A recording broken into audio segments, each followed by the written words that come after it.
Hello everyone, welcome to ZaranTech's cutting-edge SAP S/4HANA sourcing and procurement training. Your gateway to revolutionizing your procurement processes is today digital's business landscape. In the fast-paced world of procurement, SAP S/4HANA sourcing and procurement is the game changer and providing advanced capabilities for sourcing, contract management, and procurement operations. ZaranTech specialized training takes you to a deep dive into the latest features and innovations of SAP S/4HANA sourcing and procurement, arming you with this expertise to optimize procurement, enhance supply collaboration, and ensure compliance with industry standards. Before we begin, please subscribe to our YouTube channel and hit the bell icon to receive regular updates from us. Now let us take a look at the agenda. Number 1. Introduction to ERPs.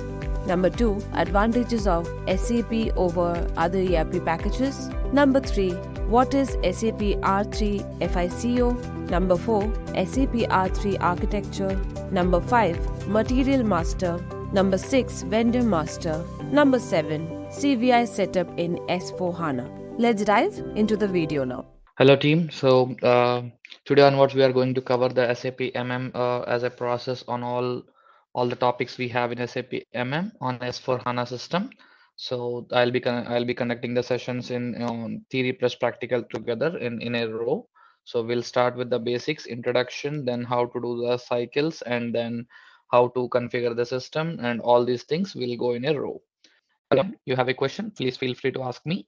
And also I'll give enough gaps to just get the questions cleared on all the concepts. So intermittent breaks between every 2 minutes or 1 minute to just check how are you all following or not. If anybody is not able to follow, or if anybody has a question, please don't hesitate, feel free to ask the questions. So starting with now, we will be talking about the basic introductions to SAP and all. So before that, the basic introduction. So here we are today starting with about SAP materials management. Okay. And this is the disclaimers where what to do, what not to do, and all about the training. So we have this documentation done, and this will be shared to you as well, to all the participants. So no need to worry about it. Okay, for the notes. And today's agenda would be to cover the following aspects, like introduction to ERP, and then what is ERP, and what are all the other packages we have in ERP and SAP, and a bit about FICO, though we are not doing FICO, but a bit about FICO, then the architecture, then we go on. If we start with what is ERP. ERP is abbreviated as Enterprise Resource Planning. I repeat, ERP is abbreviated as Enterprise Resource Planning. So the Enterprise Resource Planning is basically in specialized IT tools which are there in the market to run the business cycles. Okay, so what happens with them is, let's take a small different examples of different industries and see why this ERP is required. So for this, I'll take an example of a notepad where if you talk about a small business like your grocery store, right? A small grocery store down the lane in your street, you see, what do they do for their business transactions? They do it all manually, like how much is brought, how much stock is brought, sold, kept in stock, and spoiled, and how much is the sales, how much is the purchases, how much is the inventory, right? And how much is the salary for the employee. Usually maybe one worker will be there, right? So these all transactions would not be stored on anywhere. They would be written maybe on a piece of paper, and profit or loss accounting, right, is done in general ledger books, or ledger books they call, right, at the year end.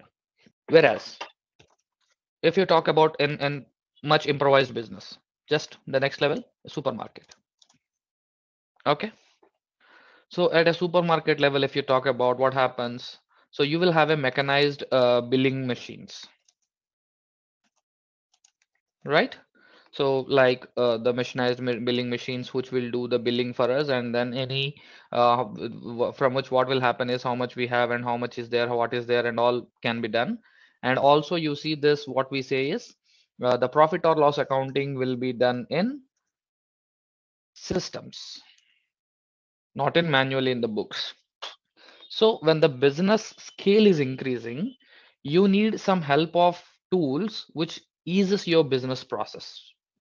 So day-to-day operations of your business will get easier with the tools. So I'm talking about a very low level businesses like a grocery store, a supermarket, which have the turnover of some thousands or lakhs. But let's talk about come to a scenario like Tata Motors. So you see, Tata Motors is the biggest automobile manufacturer. So if Tata Motors has to have their operations run, so if you talk about Tata Motors, it's relevant in some six continents, different countries of operations. They do their businesses, their sales, and they have the manufacturing sites in different countries, right? So in those cases, they have different departments working, like purchasing, sales, warehouse, finance, HR, right? So production, etc. So these all departments will have thousands of transactions per year, where because the scale of business is huge. And let's suppose you take any companies of like Tata Group, let's suppose TCS, where Tata Technologies, Tata Advanced Systems, Chroma. So these are like Tata is a conglomerate of hundreds of companies. So with these all businesses running in the large scale, they cannot do this maybe simpler tools. They cannot do their business with simpler tools or simpler manual paper based entries in their process in their industries. So for these big companies which have different departments working on different activities all throughout the year, and the transactions are in huge number, they need a specialized IT tools which are called the ERP tools, enterprise resource planning. So these tools, what will they do is they help to have the transactions run in a streamlined manner for these companies. For big companies, ERP tools help to run the business transactions in a streamlined manner. So there are a lot of ERP tools available in the market. So remember, because you see, ERP is required for mid to small scale to large scale industries. So because the amount of transactions, the amount of processes they run in different departments over a year is huge. They cannot keep writing on a piece of paper. So this IT-based entry technologies, ERP tools for all the processes of their industry, like all the departments of their company can run, they can go into, right, different ERP tools which are available in the market. So there are a lot of ERP tools available in the market. So for example, if I give Infor, Oracle, then Microsoft Dynamics, then you have SAP, then very other smaller tools like such as Odoo and some QuickBooks, right? So lot of smaller tools are also available. So there are a lot of ERP tools available in the market, but out of all those available ERP tools, SAP is the market leader. SAP is the market leader. Why? Because of the integration SAP offers, which is unique with which is unique, which stands SAP out of the league, is the integration. That is, SAP can integrate all the business processes, such as your warehouse to purchase to sales, or your purchase to finance, sales to finance, production to warehouse to purchase, right? So with different departments, whatever the requirements you have, those can be integrated together easily in SAP with the documents. And the other advantage of SAP is it can also integrate with any other third-party tool available in the market. So the finance integration in SAP is very strong than other tools. So which as a one in one single box we will have in SAP, which you will get to learn over the period of time. So this is the basic introduction for ERP and SAP. So now comes to the question is, when SAP is being the market leader, we said it offers a lot of integrations. Yes, SAP is abbreviated. How is it SAP abbreviated? SAP is abbreviated as Systems, Applications, and Products in data processing. SAP is abbreviated as Systems, Applications and Products in Data Processing. So SAP is basically the German software which is developed in 1972 by 5 ex-IBM employees. Okay, so where it has been evaluating and evaluating itself to the market needs today. So SAP is abbreviated as Systems, Applications and Products in Data Processing. And remember, we never call it as SAP. SAP in German means some animal pig or something. So it's always called as SAP only. So please have this habit of using the word as SAP instead of SAP. So Systems, Applications and Products is the introduction for it. So remember, ERP is required. ERP tools is required for big businesses where there would be a lot of transactions in a streamlined, smooth way we need to run. So there are a lot of ERP tools available in the market, out of which SAP is the market leader because of the integration it offers. And SAP is abbreviated as Systems, Applications and Products in Data Processing. This is the basic introduction for ERP and SAP. So now we move on to what is SAP consisting of. What is SAP consisting of? SAP has always been a module-centric software. I repeat, SAP has always been a module-centric software where the broad classification of modules would be functional and technical. So the functional modules are the ones where there would be no coding at all. So without coding, what can you or do you do, or what will you do as a functional consultant in SAP in the industry? That is, you will be either having an development, that is an implementation project, or a support project.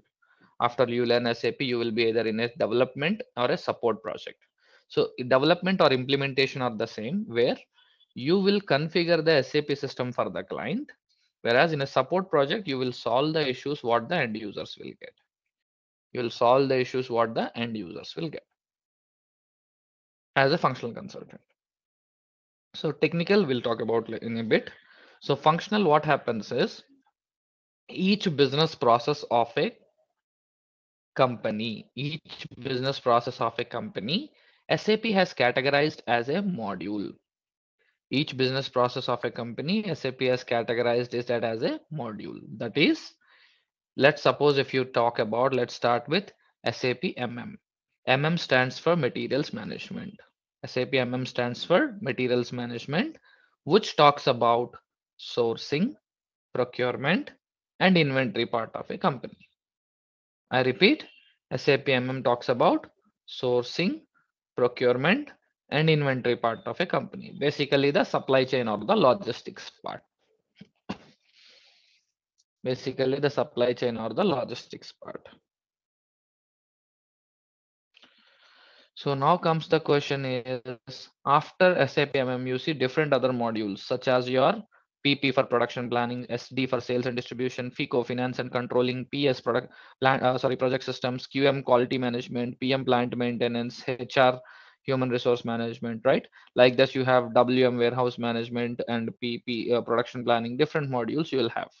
So each individual module consultants will work with their client counterparts.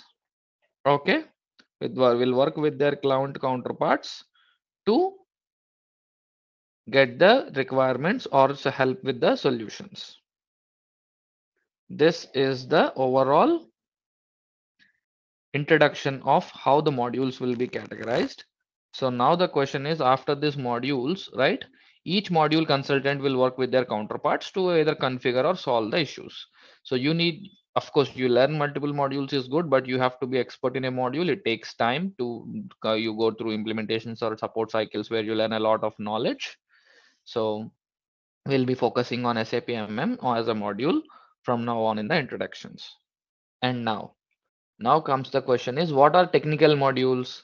There are technical modules also in SAP such as ABAP, Advanced Business Application Programming, Basis, Security, Fiori, etc. So these technical guys, what will they do is, basically if you see Basis team, they will set up the system, they will do the patch upgrades and any basic setup activities of SAP. will be done by the basis consultants. And then during the course of work, like when we functional consultants will work with our client counterparts, any requirements of custom coding comes, that custom coding requirement will be done by the ABAP consultants. So you as a functional consultant need not to code anything, but you will have to give the requirement if at all a custom code requirement comes.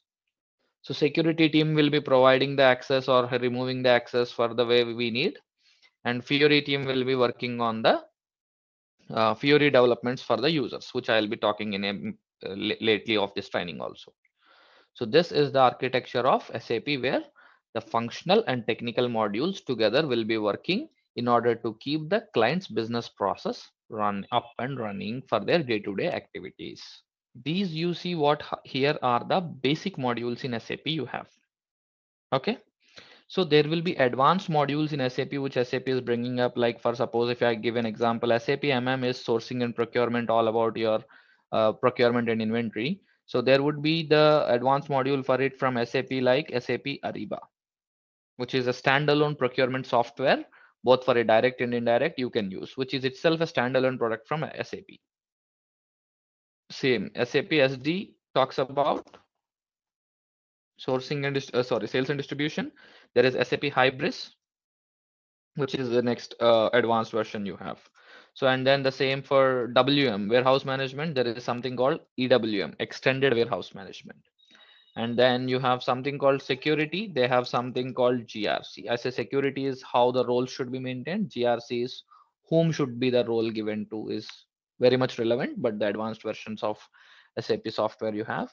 And ABAP, yes, you see Fiori with OData is the Fiori, and OData is the something latest to what you have in ABAP.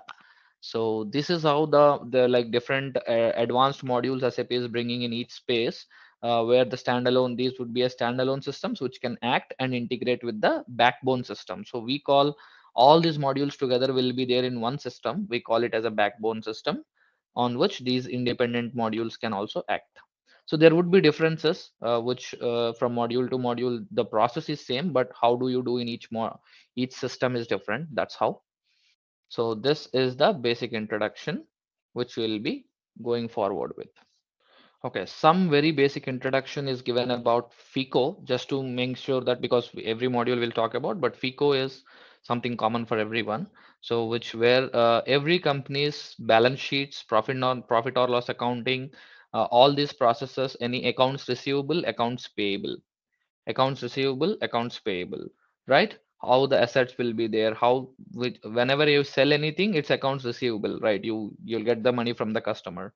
If you buy anything, accounts payable, you have to pay to your vendor, right? And how your basically your company codes are set up, and how your postings should happen, like which inventory accounts should hit.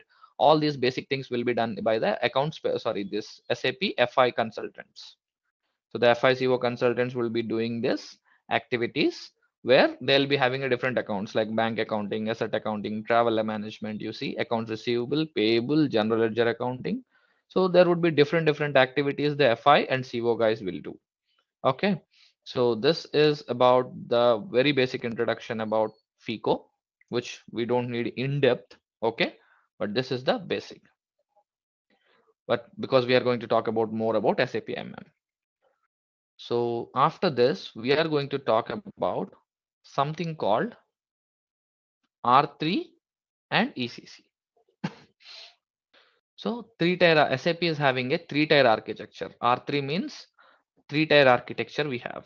So three-tier architecture is basically a database layer, application layer, and presentation layer we call.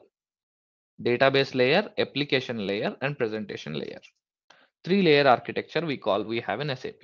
So before that, there used to be R2 two-layer architecture, which is very way before 1990, which even before I was born. So right, okay, so that was very long ago. Now R3 is there in the market from 1990s itself, so you can consider this. You need not to learn R2 also, which is like basically very old versions, which is not existent from the last 20 years. So R3 came in from 1990s, and where you see this three-layer architecture is there in SAP. So before I talk about it, maybe I have a couple of questions. I have a couple of questions if anybody can answer. On what OS your mobile runs? I think Android and iOS is the most common we see, right? So it runs on the OS, Android or iOS. And can someone name any applications you know in your mobile? So these are all the applications that are running on your mobile. Where is that data stored in your mobile? Where is the data stored? Whatever you have on your mobile. So when you're talking about it, two things. One is mobile storage. In your mobile it will be, right? Or let's suppose G drive storage, Google Drive storage, which is in cloud, right?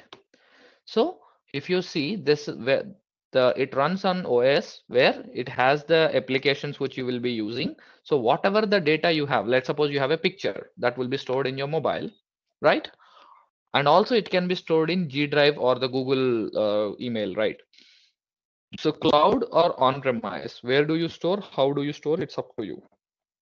So this is how an application runs. And you see the same way. If I ask you, how is your laptop runs? On what OS? Any idea? Windows and Mac, whatever the OS they have. Okay. And then the same applications will run. And then you'll have a local storage, or you can have a OneDrive storage, right? Which the Microsoft gives. So this is how the same SAP also runs team. SAP runs on Linux US OS, okay, where the application itself is the SAP as an application you will have, and the data is stored in the database layer. So whatever the screen you see on SAP screen is the presentation layer. SAP screen, what you see for doing the transactions, like you do a WhatsApp message or you WhatsApp call or mobile call, is a application you use for any transaction. So the same way we have only one application called SAP we are using, which have different transactions you can use, right? Those will be on a presentation layer. And beside to it, you have an application layer, where the application layer, you can consider it as a coding layer also. So any sort of coding and programming can be done in the application layer.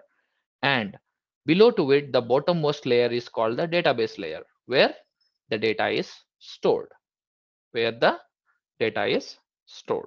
So now you see, basically what happens is the data that is stored in SAP will always be in a table format, because structured databases in the world, data will stored in the table. I'll tell you that there would be tables where the data is stored and structured. So there would be something called RDBMS concept. Any software engineers or CSE engineers will, or IT engineers will know.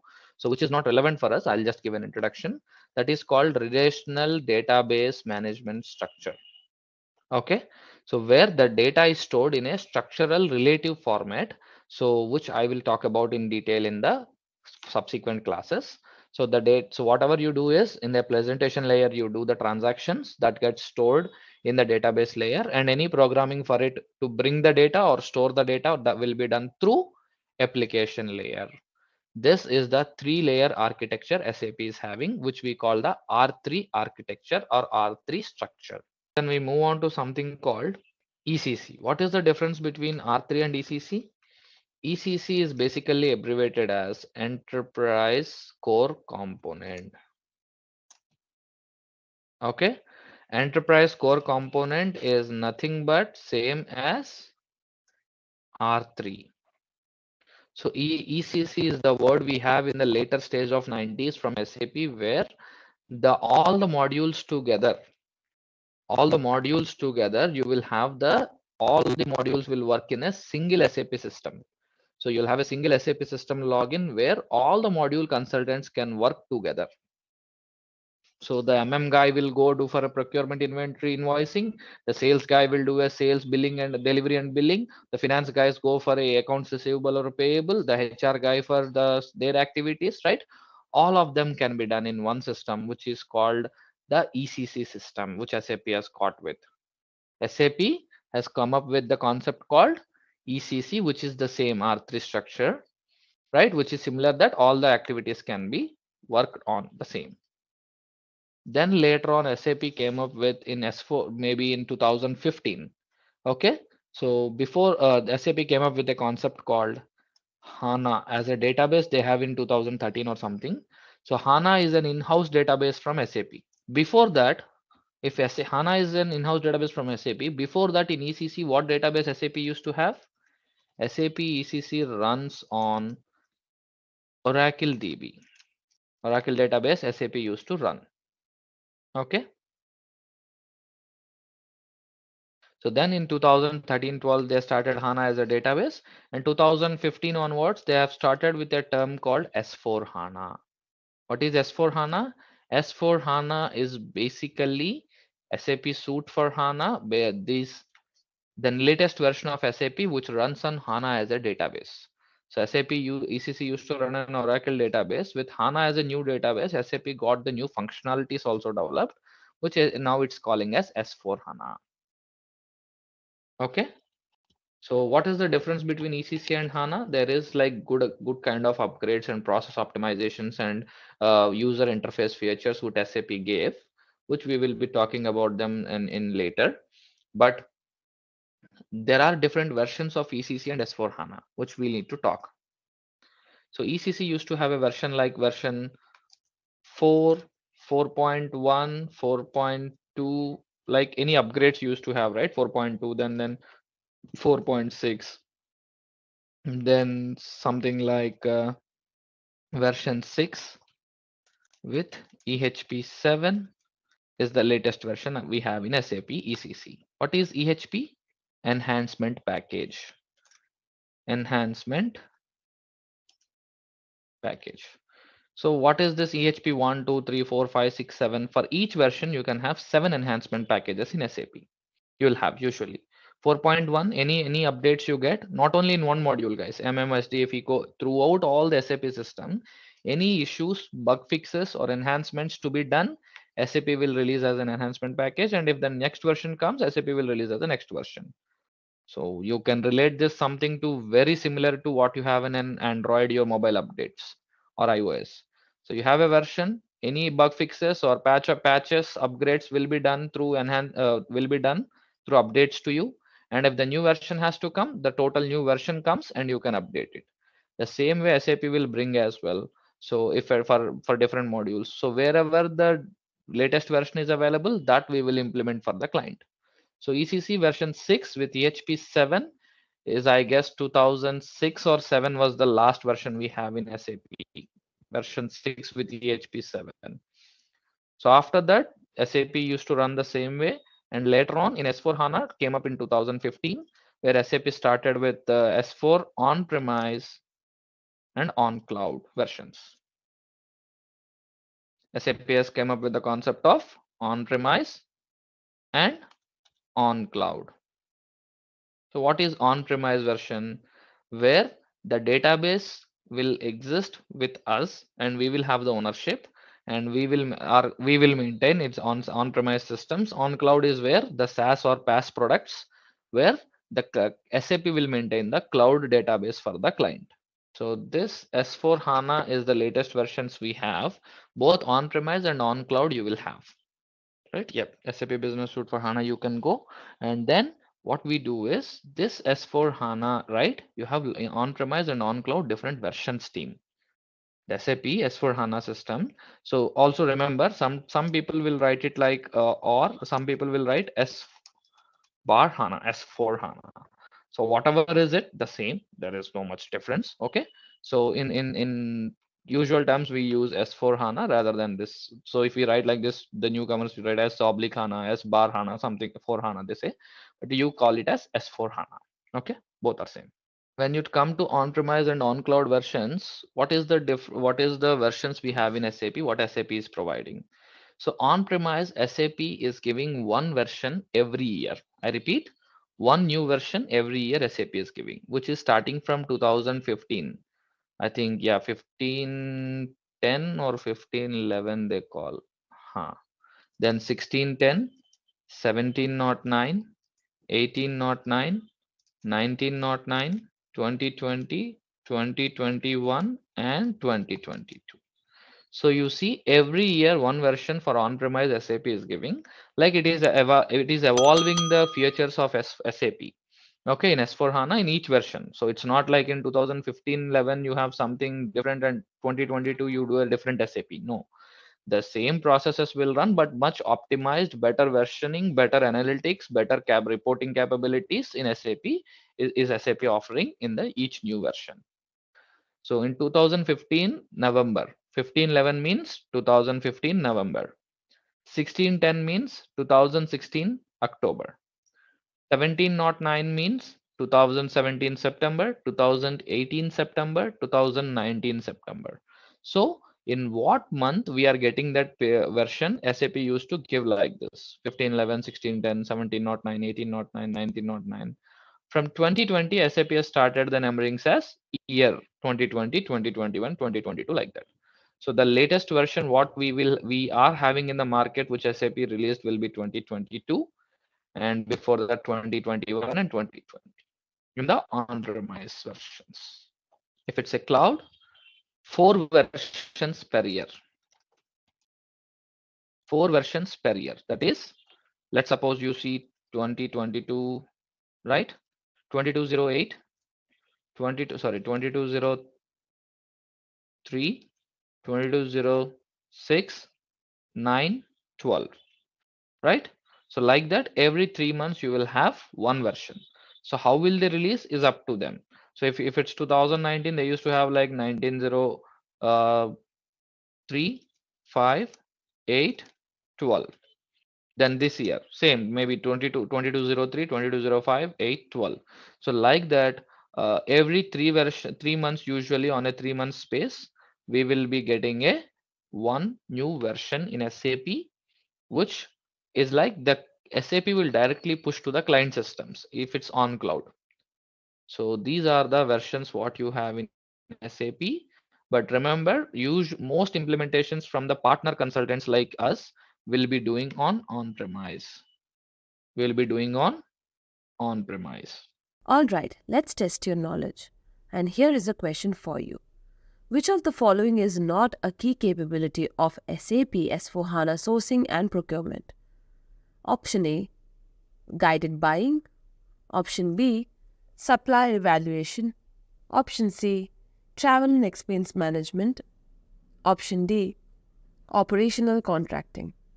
Take a moment to think, and when you're ready, choose the correct option. And remember, each choice holds to the key of unlocking the answer. Good luck, and type the correct answer in the comment section. So on cloud is where SAP will have the ownership of the database and they will preserve the data in the cloud systems, and they can the configuration also it's dependent. Either the client will be doing it or the partners like us will be doing, or the SAP will do for the client. So this is the difference between on-premise and on cloud. So this mostly would be on an architectural point of view question. Okay, so not as a functional consultant, we would say. The reason why I say that is, when we say cloud or on-premise, there are two sub-variants to them. Okay, so to your question, there are two sub-variants to each of them. On-premise, we will talk about called self-hosted, and the other is on cloud.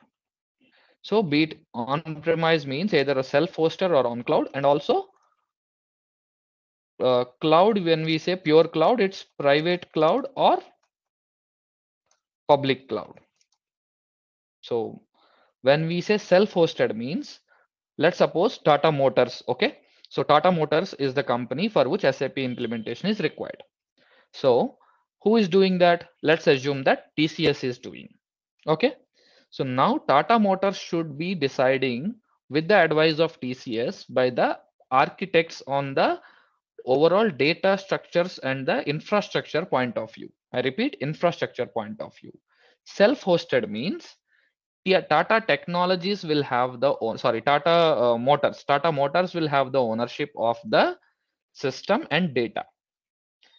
And if it's on cloud, right, on-premise, on cloud, yes, in the same case also the cloud-based databases can be used, or the infrastructure will be used. Google Cloud Platform, right?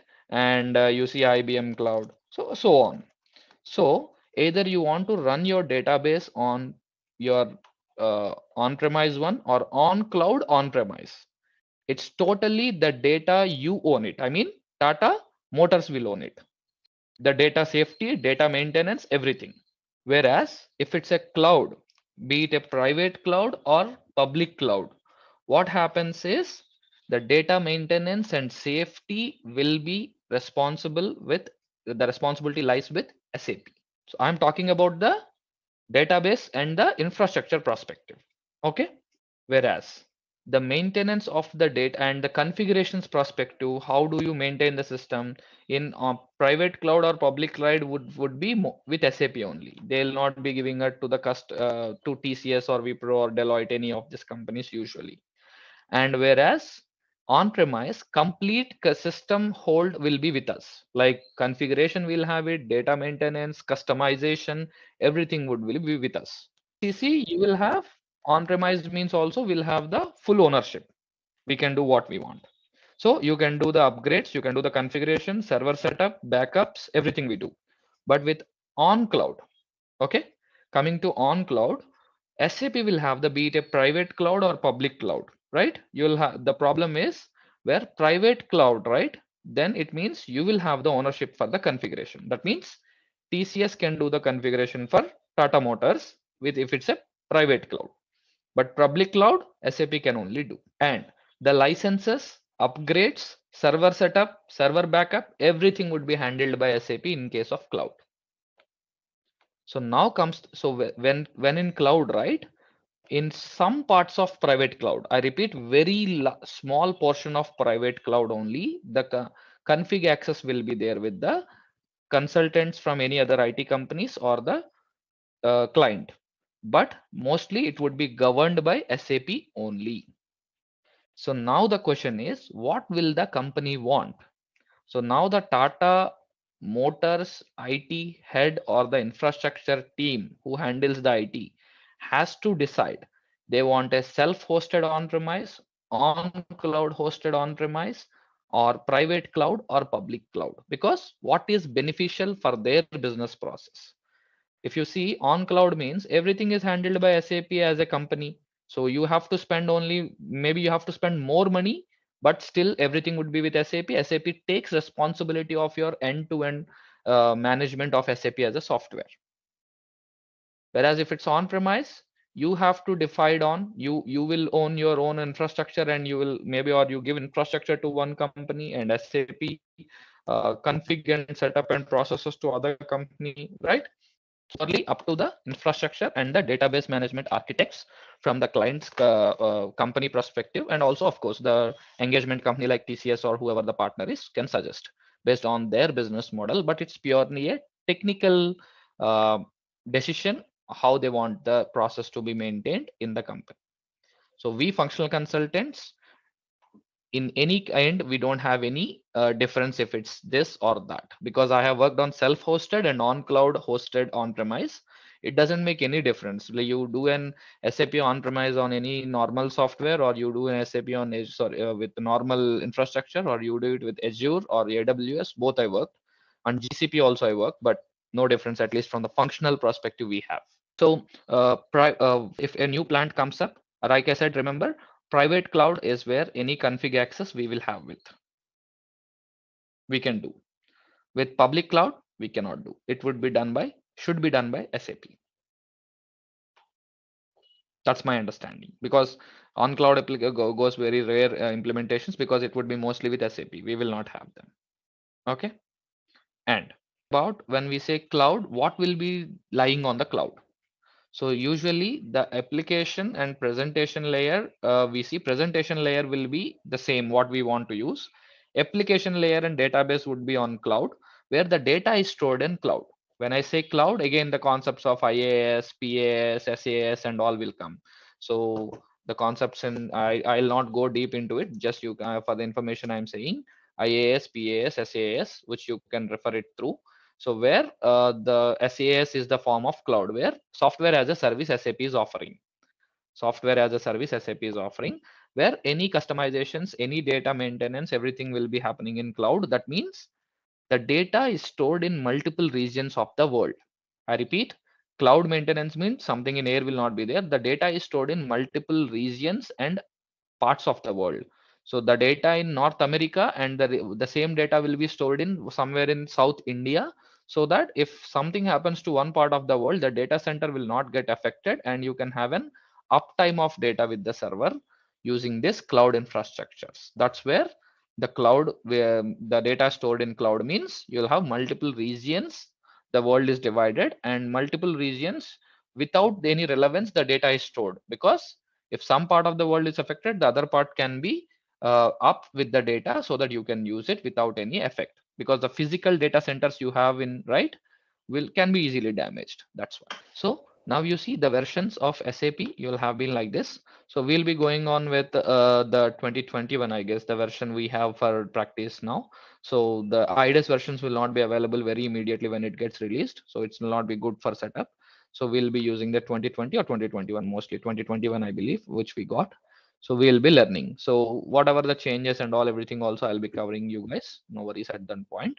So this is the basic introduction.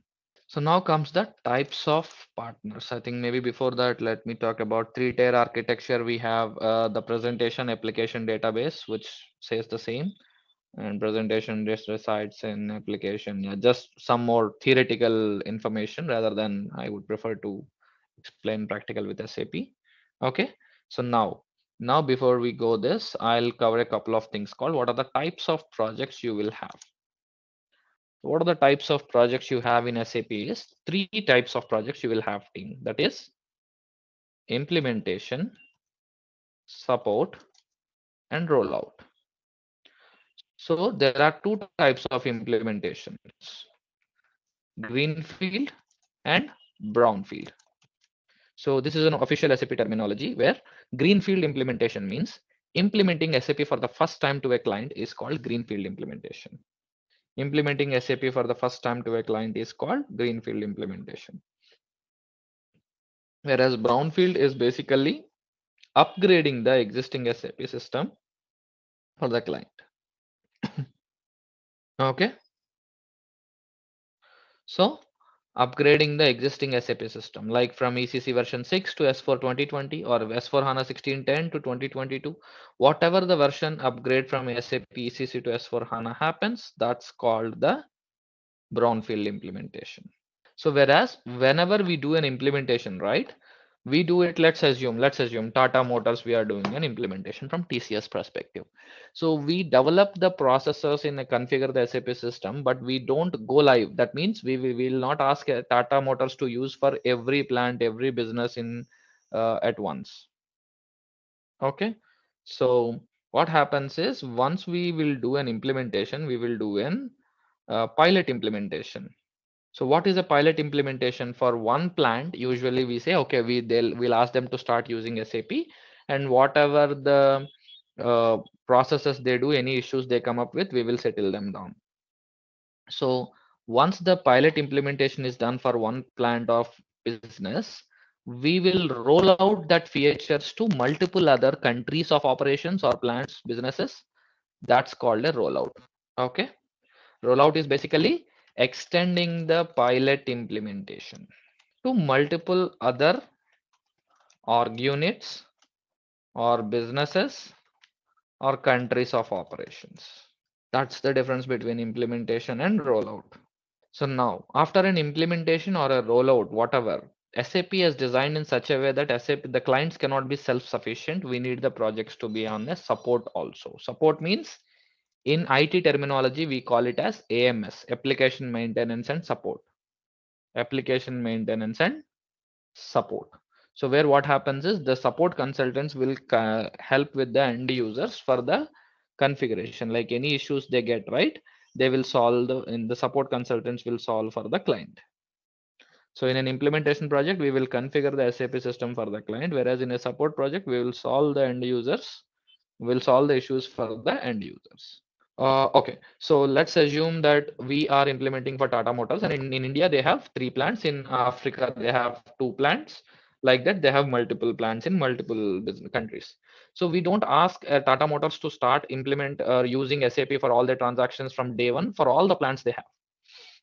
So what usually we do is we will have then pilot implementation. That means the Tata Motors we will select a plant in one space that they'll be start using that for SAP for all the transactions. And once the system settle down, everything good, we will do this is called the pilot implementation only for one part of business. Assume that one plant they have. Then we will roll out this feature to the other plants or other businesses, other countries also. So you hear this pilot implementation of any feature in software world usually. Like you see WhatsApp has rolled out a new feature in US first, and slowly in a phased manner, they will roll out to the rest parts of the world. That means the feature would be rolled out for one part of business usually. Like we'll ask them to work on. If any issues we identify, we settle them, we clear them and everything good. Then we'll understand how the company is performing. On that basis, any new features to be added on any issues to be identified will be solved and will be rolled out to the other units of the business also, like other plants, other companies, other businesses in other countries of operations for Tata Motors, like that. So implementation, it's not like for all the businesses we will make them use for from the first day. So later on, in a slow and steady manner, it will be done. Whereas be it an implementation or a rollout or a support rollout, the support project will have to become AMS. The support project will be there, where in the support project, right, the support consultants will solve the issues for the end users. So now what are we going to talk about is the types of projects are done, right? So who will be doing these projects and all usually is the partner structure we call partner structure. So what is a partner structure is basically two types of partner structures we can predominantly talk about is the um, let's talk about like the implementation partner or consulting partner we call, okay, and education partner. So implementation or consulting partners are the companies who has the capability to run SAP projects, right, for the clients. I repeat, companies who have the capabilities and competency to run the projects for the clients. That is, you talk about TCS, Wipro, Deloitte, IBM, right? Then any big companies. I'm not saying only these. Any company who has the capability to run SAP projects, right, for the clients, they'll make an alliance with a part as a partner with SAP. So the what happens is SAP cannot implement or support so many clients, so they take the royalty and we authorized partners. Let's assume TCS has been an authorized partner for SAP, a gold partner or a bronze partner sorry, gold partner only. So what happens is TCS has the competency. TCS has the team of consultants, functional, technical, architects, project managers who knows how to implement SAP or who knows how to support SAP projects. So TCS can implement or can do support on SAP product to the client on behalf of SAP company. I repeat, TCS can either develop or support the SAP product on behalf of SAP company to the customer, that is Tata Motors, let's assume. This is what the implementation or a consulting partner means. They have the competence, they have the capacity, and they have the team who can work, which SAP has authorized. They can do and do the implementations or supports. Whereas education partners are the ones who are authorized to teach SAP. Like you see, the most common we see is Atos, Siemens, and Delphi Tech, JK Group. So these are all the authorized partners. Atos, Siemens, now it has become, right, and you have JK Tech, JK Tech, and Delphi, and all lot of companies who are authorized partners who can teach SAP on behalf SAP product on behalf of SAP company. So this is the licensing and the partner structure that you have. So there are different in implementation or consulting partner. There are something like bronze, silver, and gold, where based on the amount of work you can do in terms of money, I guess, and capacity, the partnership will be given like bronze or silver and gold. All these big companies, will be a gold partners, and based on the company's range and the kind of projects they operate, the partnership will be with the SAP. So this is the partner structure we have in SAP. So this is basic, like the very basic introduction to SAP and to the world of SAP we have talked about till now. Now comes to something called inside SAP. We are going to talk about what are the different things and all we have. So basically what happens is SAP as a product or an tool you see, right? What happens is it also follows the SDLC cycle, software development life cycle we call. Software development life cycle is the approach we use for to develop high-end softwares and deliver them to the customers. So where what happens is the product format we use is usually development, quality, production. Development, quality, production, and we have something called sandbox in SAP. What happens here is the development, quality, production sandbox you see is the development project is the development system is the system where you will configure or code new requirements in development system.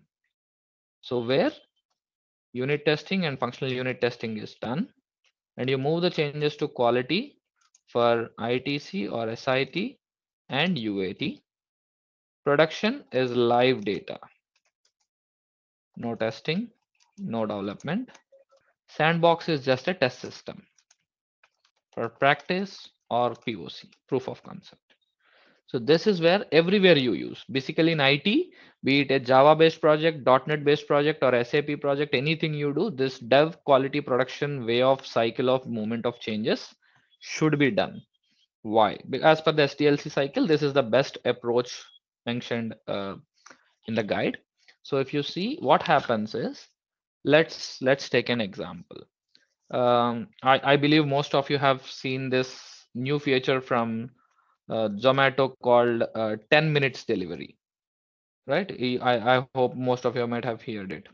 So Zomato says in 10 minutes they want to give a delivery, which is not existing in the market today.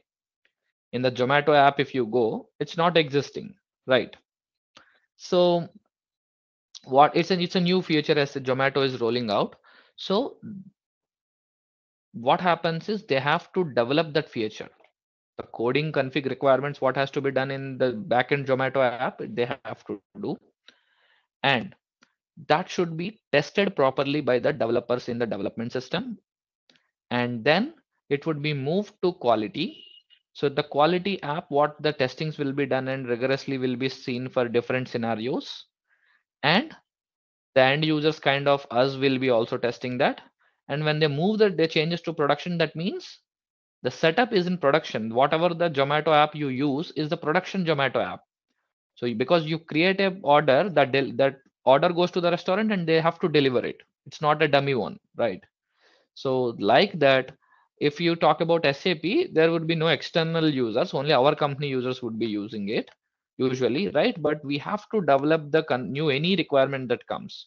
If it's a configuration, we do. If it's a coding, the ABAP consultants will do. We have to do that new development or configuration or coding in development system. So in the development SAP system, you will do that. And whatever, once the coding or configuration is done, unit testing and functional unit testing should be done. So unit testing by ABAP coding team will do.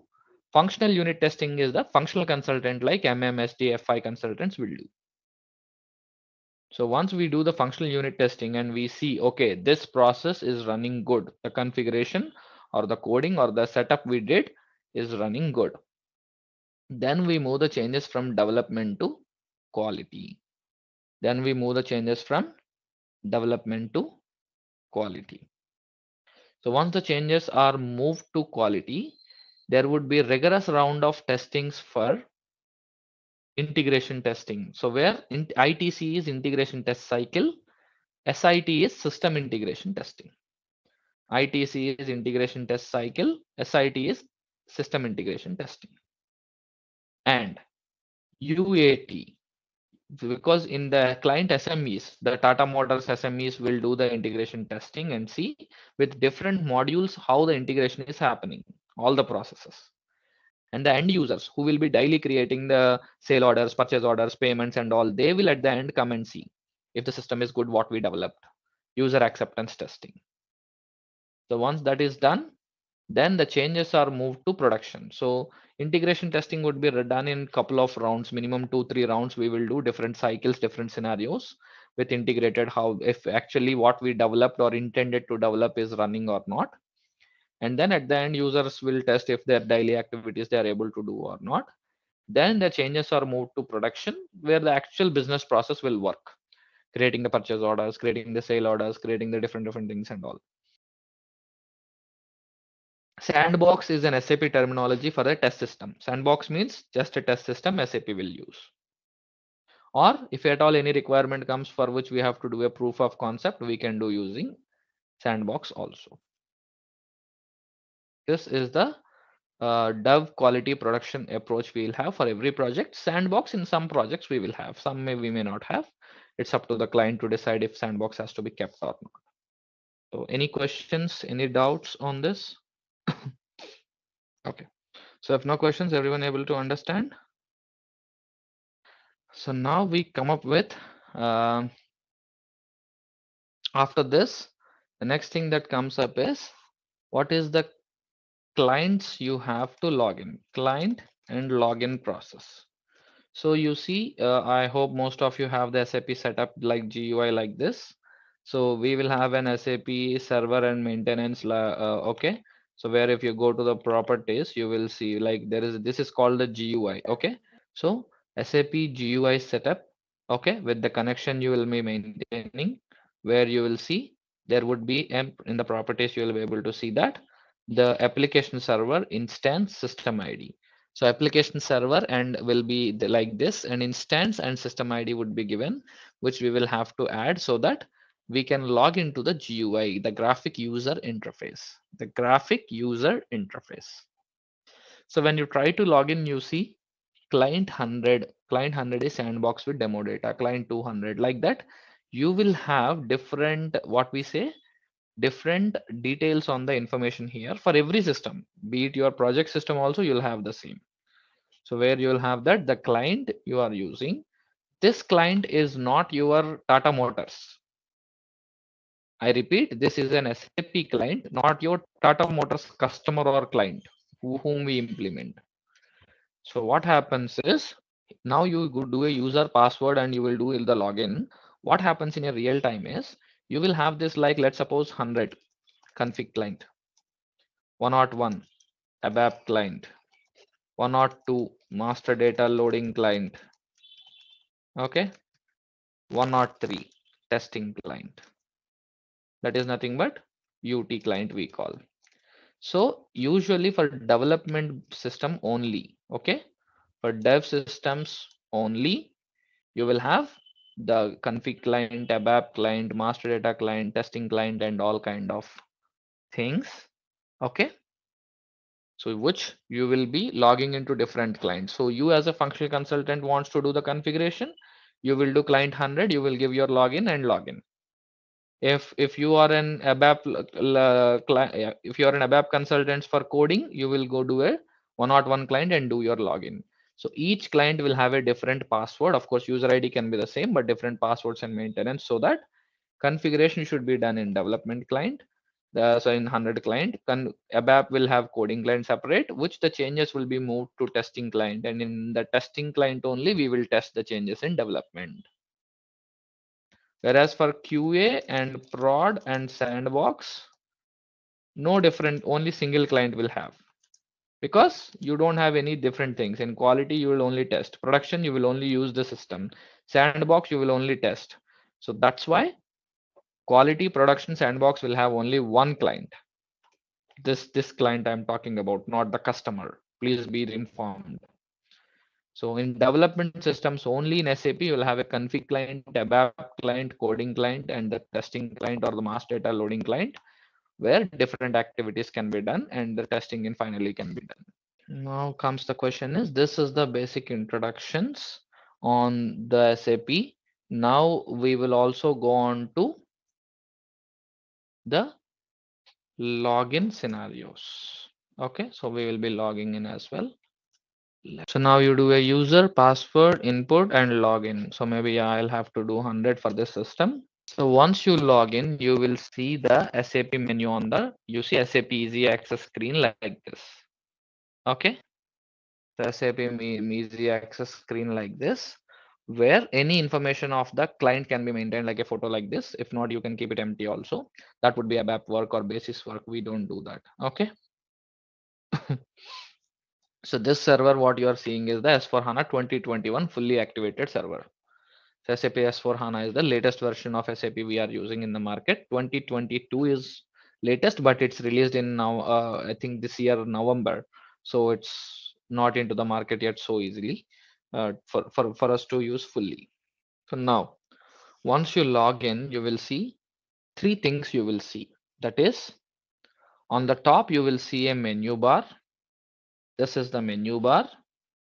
This is the toolbar with command field. I repeat, toolbar with command field. And this is the SAP menu you will have. Okay, I think before that you see something called system requirements.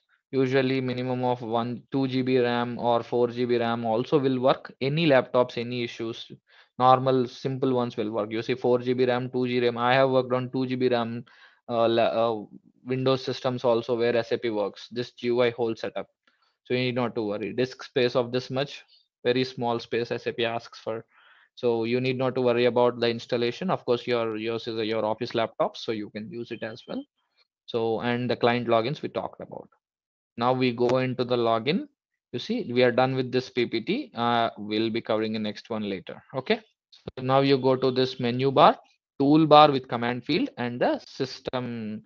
What we say, bottom left corner is the status bar we have. So before we will be talking about it, one thing we'll see is, so you see the menu bar will have different options. So the menu bar, new window or restore or close, right? Menu bar, user menu, SAP menu, workplace, different options you will have. So the menu options what you have will be different in each transaction you use.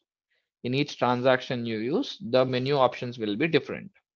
That is, if you do a transaction called ME21N, you will have an option here. You see purchase order, create purchase order, save, and all.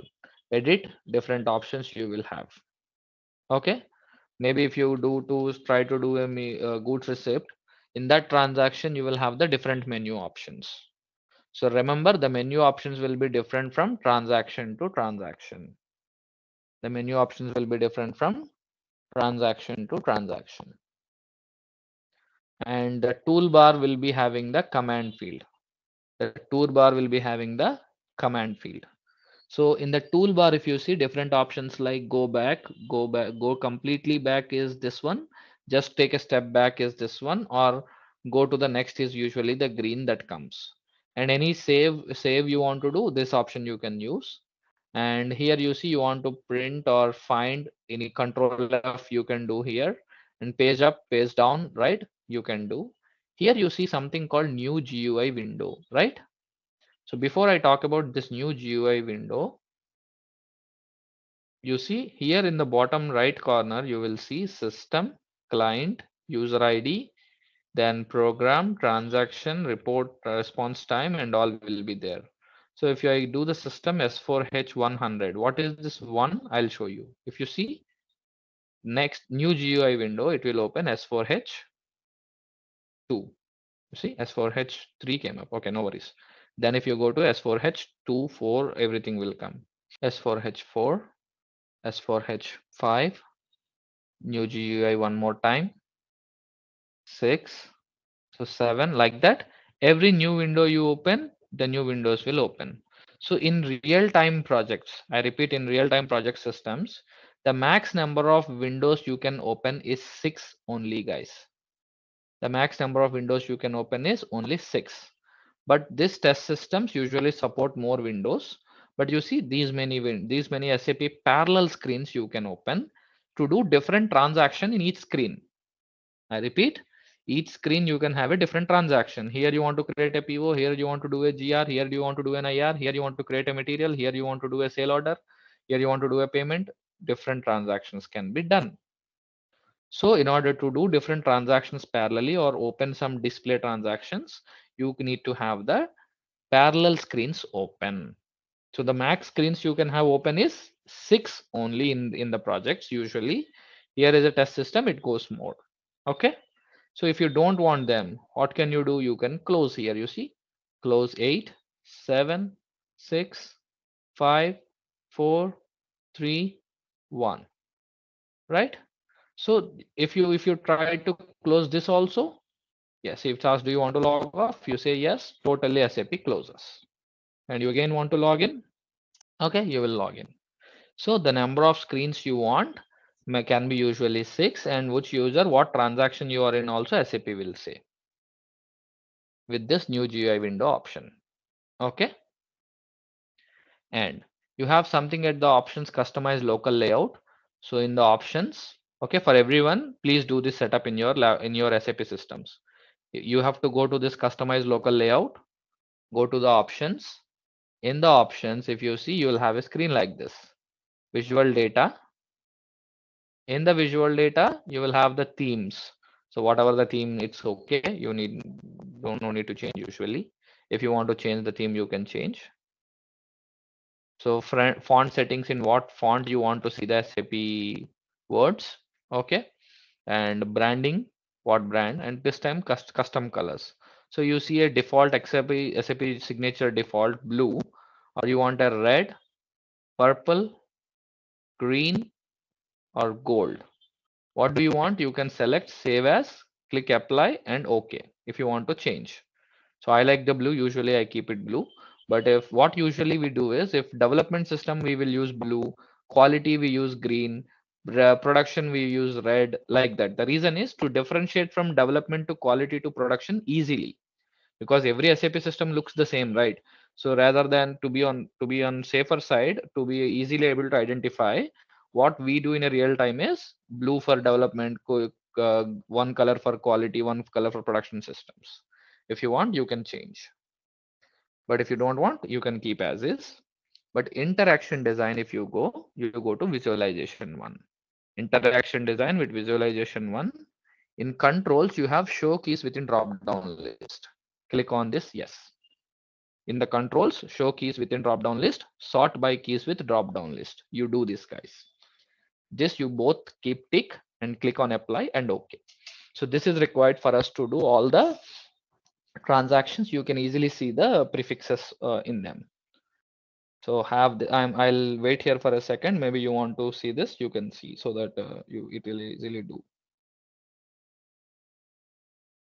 So this is the basic setup you will do. Rest all nothing is required. And now you see the menu bar we talked about, and the toolbar and command field if you have to use a command. Okay, command field is basically SAP has always been a transaction code basis tool. So you will do every transaction, what you have will be with a transaction code. Like you give the commands, it works. But the commands you have to give is either with /n or /o. /n means if you give ME21N, right, it will be for create purchase order. If you give something different transaction without prefix of /n or /o, system won't take. System doesn't understand.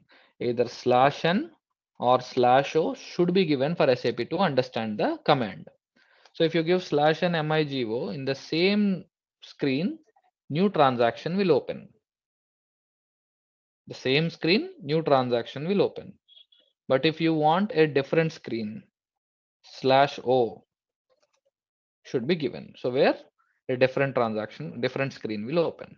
So you should give either /n or /o. Remember that, guys. /n you give, then only SAP will be able to understand the commands. Either /n if in the same screen you want a different transaction, but /o if you want a different screen, different transaction. And if you want to completely close the SAP, you can have /n ex. /n ex is for completely closing the SAP. Okay.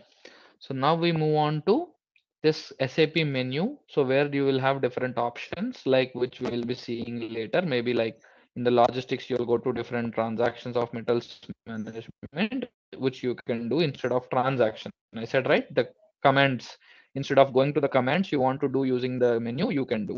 So instead of creating ME21 for create, you will see you can go here and do an create, double click, it will go to transaction code also. So instead of giving the transaction codes, you want to do this menu, you can use the menu now. So now let me go back. No. So the SAP menu is there. This is one option you have. And what else we have? Yeah. So menu bar is done. Toolbar with command field is done. We are going to talk about the status bar. So status bar is basically if you go to ME21 and let's suppose I'll show any data you input. Okay. Any data you input. If you have any issues with that data, SAP will give an error or warning or message success. How is that? So let me show you. So let's suppose I'll give this vendor. So it is asking a purchase group. That means errors will come in red. That means without giving the purchasing group, I cannot move forward. Without giving the purchasing group, I cannot move forward. I'll give it. It's now asking give a company code. So I give the material.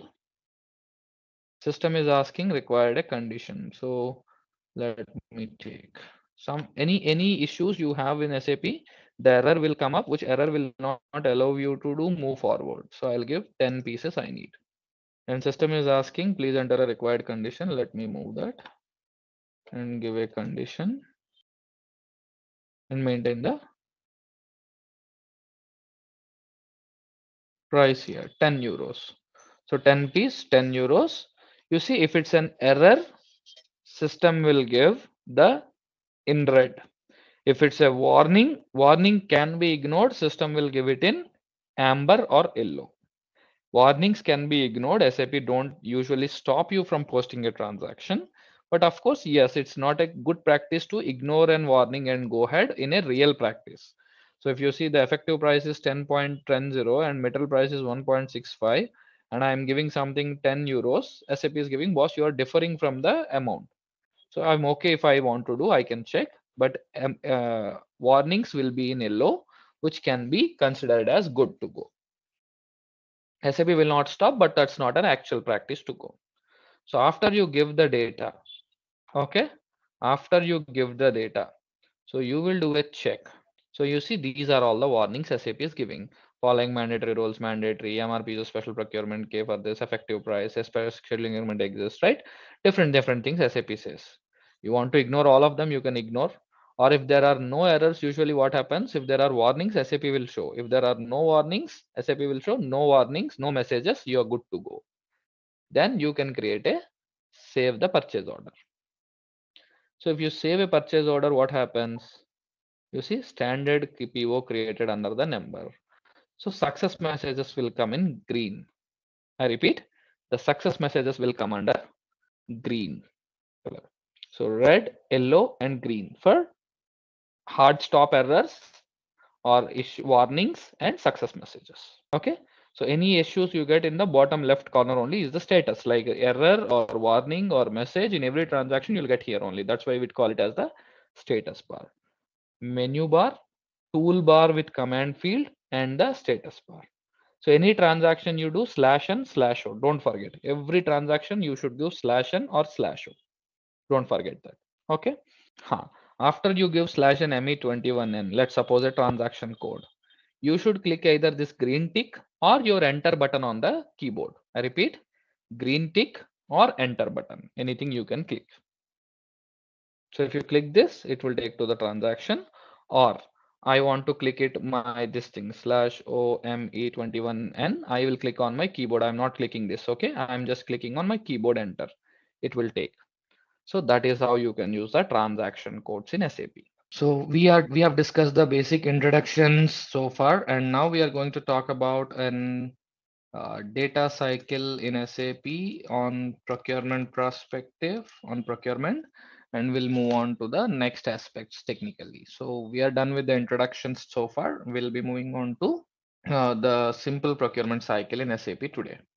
All right. So no issues then. We'll move forward, and we will talk about the procurement cycle today. We are done with the introduction, so we'll move on to the procurement cycle. So today, now the concept would be to cover is the procurement cycle. And after the procurement cycle, we have the disclaimer site, and we are going with the agenda of creating it and doing a procurement cycle today. That is, in the agenda, we are going to cover the procurement cycle first, then the parts of procurement cycle, the requirement determination, then the PR, PO, GR, IR cycle. So procurement cycle, we start right. It starts with basically requirement determination. So requirement determination is basically what do you want? So requirement determination covers up what do you want, what kind of things you want to buy for your company, materials, services, assets. These are the three different categories of materials you frequently buy. For example, raw materials for your production, equipment maintenance, equipment servicing, kind of services, or something like machine painting, wall painting, gardening, any kind of service in your plant or company. Buying the assets, plots or lands or buildings or this equipment you want to, how you want to maintain the asset format, right? You can keep it also. So any materials or services or assets you have, right? You can create them as the materials or services as assets, and you can do a procurement for them. You can do a procurement for them. So requirement determination is about what you want. You want to buy a material or a service or an asset. So you have to decide your requirement. So let's suppose you decide you want the raw materials for your production. You want to do the raw materials for your production. Then once you decide what do you want, let's suppose you decide what you want the raw material for production. The next thing that comes up is source determination. So source determination is basically whom do you want to buy from? Whom do you want to buy from? So if you decide you want to buy an vendor, right? So you source determination is basically you know any vendor you want to buy from, or you have a contract with any vendor, right? Or you don't know any vendor and you want to go for a bidding process. Bidding means you don't know any vendor who supplies at what price, so you want to go for that vendor create what we say vendor setup, right? So you go to a bidding process. We call it as RFQ in SAP. So if you don't know any vendor to buy that material at what price, you go for an RFQ. You request for quotations. Okay, request for quotations, and that request for quotations, what you create to the vendors, they will give the quotation. So you ask for a material. So you remember, right? Even if you want any material, any item, you go to, maybe if you're building a home, usually you go for, or maybe you are going for a bike, you go to multiple showrooms or cars and you take the quotations. So you ask for request for quotation, the guys will give the quotations, and then you select a source. So let's suppose you have a 3 4 Honda showrooms in your city, maybe in a city like Hyderabad or Bangalore. So each showroom you go and take a request for quotation. So one guy, all of them gives a quotation. Some guys will say some offer like, okay, you take this at this price, I'll give you some free accessories. Or some guys will have a price less, but accessories will not be free, right? So like that, you see that you take the quotations and then you select the source in order to buy my requirement, which guy is correct. Okay. Then after the source selection is done, you will order. But not every time you will have to go for a source selection, right? Because because once you select a source for a material, it's good. You need not to order, you need not to go for again every time the RFQ. You have a confirmed vendor whom will you use to create the purchase orders. So requirement determination, source determination, like identifying the vendor to purchase. If you don't know any vendor, you go for a bidding or RFQ process. And then you know what to buy and whom to buy from. Now what we know is what to buy and whom to buy from. So once you got to know, what is the next step? You will create a purchase order. What is a purchase order? A purchase order is a formal document sent to the vendor requesting goods delivery. I repeat, a purchase order is a formal document sent to the vendor requesting goods delivery. Boss, I need so and so material at so and so cost at so and so date at my location. Can you please deliver it to me? Okay. So this is a purchase order is a formal document sent to the vendor. Then what we understand is basically, okay, The purchase order is sent with an output, like you want an print or an email or a fax or what, you will send the email to the or the output to the vendor. So then only the vendor will know, right? So you create a purchase order, and any follow-up is required you will do, or any changes required you will do. And then for the purchase order you created and sent to the vendor, okay, for the purchase order you created and sent to the vendor, the goods receipt should be done. When? When the vendor will give the goods to you. When the vendor will give the goods to you, you will do a goods receipt for the purchase order. That means I received so and so stock from this purchase is what we update in goods receipt. For the purchase order we created and sent from SAP, we will receive the physical goods in our plant. For that goods, we will update the goods receipt that okay, as per this purchase order ordered, this much stock we got. Why do we do that? Because when we have to take the bill and do the payment, we will get to know, okay, this much amount we need to pay because this much we got the stock for. And also to keep the stock levels up in SAP. And then once the goods are received, we will do what? Invoice. Invoice is nothing but the bill the vendor will send. Boss, you purchased this much. I received this much. I have sent you this much quantity. So for which you have to pay me this much amount. So for the quantity you purchased, I delivered. This is the amount you need to give. So this amount invoice, we accept it from the procurement space so that the finance can clear the payment. This is called the end-to-end procurement cycle. So it starts with requirement determination of what to buy and where to buy from, buying, receiving the goods, accepting the invoice, and doing the payment. So this procurement cycle is standard everywhere in the world, I would say. This procurement cycle will be standard everywhere in the world. When I say when it's standard everywhere in the world, I'll give you a couple of examples. So the first thing is basically um, I'll give you, maybe let's suppose you want to have lunch now. So you want to have lunch is your requirement. Then what is your requirement in detail? You want to have your North Indian food or a South Indian food? What do you want to eat? So let's suppose if you decide you want a North Indian food, that's your requirement. Then the source determination, which vendor you will want to uh, eat it from, right? So you will select, let's suppose maybe Haldirams or Bikaner Wala. They have their outlets. Okay, so you decide. So you select a vendor, you order the food, right? The food you order, you receive the food, you take it, you eat it, you take the bill, you come out. So and you take that's an what we say consumable procurement. You immediately consumed what you need. Whereas if you see something like your mother has told you in home or your wife has told you, okay, I want groceries, so and so list. So you take the requirement, then you want to go which vendor.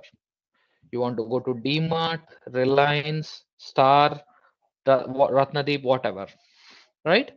Once you identify the source, you will go to that, you order it, what you got, you take that, you take the items, you take the bill, you do the payment, and you come. This is an stockable procurement because the food you take, you immediately eat it, but groceries, you consume day by day when you use it, right? So wherever you go, the procurement cycle is same, I say, but the types of procurement you do will be different. So that too in an industry grade you do are very, very different cycles in different scenarios. So those all procurement cycles and scenarios we will be covering, and we will be proceeding with a simple procurement cycle to run in SAP. Then we'll be moving on to different other things. And meanwhile, to go right, so you see this integration aspects are covering in 452, but 450 will have that more integration aspects like CBP versus MRP, and then your integration areas with Fiori technical and also would be covered. So both are still okay. So I think, and if it's covered, let's suppose with this one, what nowadays we are also proposing people if they are wish to go is there is one thing from cloud also SAP is giving. So SAP procurement cloud, sourcing and procurement cloud SAP is giving. And maybe this also is one more aspect. This is a cloud one SAP is giving. SAP sourcing and procurement implementation cloud. So where I think they are talking about more with Ariba integration, configuration, BP testing, then activate methodology, best practices, and that what we say, um, best practices, right? All these things they are asking questions about. So you see this also questions like cloud security, GDPR for Europe, global data regulation protection program, right? And identity access management IAM. So these are something like which is goes more from only from uh, single tenant, multi-tenant cloud systems you talk particularly, right?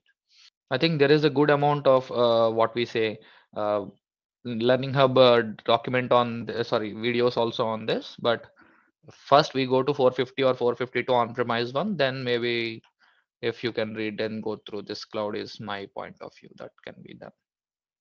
And the problem with this is I am not sure if this cloud also has that, but stay current is what SAP is coming up with. So stay current means we have to write an exam every, it was every once in a year, but now it's doing twice in a year. So twice in a year, that SAP comes with the latest more data, right? You have to clear. Like suppose you see 2208 means 2022 08. So SAP will come up with 2212 also. So 22.2, 22.5, 22.8, 22.12. Four versions each year. So three once in a quarter, you will get one version upgrade from SAP. So you what SAP believes is just earlier one version you go through each year is okay, but now SAP says you have to stay current for every 2 quarters once. So that's also with every cloud SAP is coming up with. So stay current means with Learning Hub access only we can write down. It's not a proctored exam, but once we clear that every year if we are stay current, then only SAP considers that the certification is valid. Else, no. Usually it's preferable to do with the company's access and then do. So, or maybe if you go personal also, usually TCS kind of companies will reimburse, right?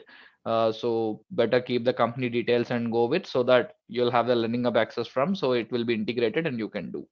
So some things I'll try to cover that is basically if we see.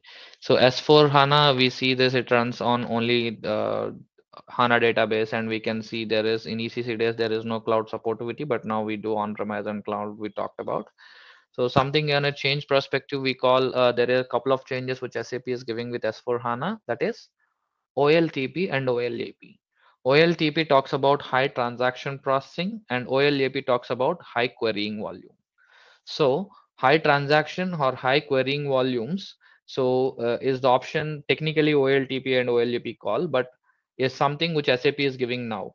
So what it means to be you, what it means for you and me as a functional consultant is probably you might all recall in all the ECC projects, MRP used to be run post working hours, and some plants will have only some days the MRP running. So most common design it used to be there in all the ECC projects is like if you have 10, 20, 100 plants, we will decide the in with a variant. Okay, for these days only for these plants the MRP will run, not for everyone else. So this kind of differences you see basically, right? It will be done in ECC days with because to balance the loads. But with now this OLTP high transaction processing and high querying volumes capacities, what SAP says is says I'm saying you can run MRP any number of times a day. I repeat, you can run MRP any number of times a day.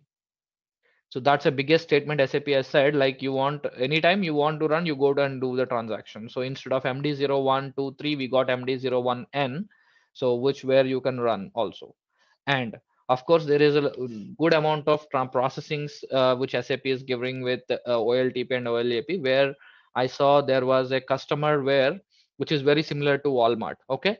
So in the peaks time, they had that for 6 hours of business, they'll might have for every 5 minutes they can have 2000 sales orders created. So that was the range of their business they'll come up with. So how do they do is with a custom program and all they wanted like with these things, or maybe you manually do it. So but that was a performance testing we did in one of the projects to make sure that yes it's working. So that kind of heavy transactions with huge volumes can also be done through like in a mostly in a dairy and food and beverage industry we I have seen that. And this is one more difference. OLTP, OLAP is a technical thing, but what it means to us is a high transactions and with huge volumes we can do.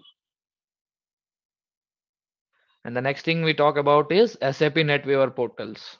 So for anything we want to do, we used to have an SAP NetWeaver portals in ECC days.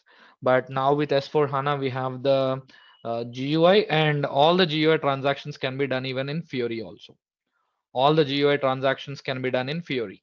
So Fiori is a web browser based technology from SAP. Okay. Fiori is a web browser based technology from SAP, where SAP is trying to build this Fiori, which is there in ECC days also, but with S4 it's been mandatory.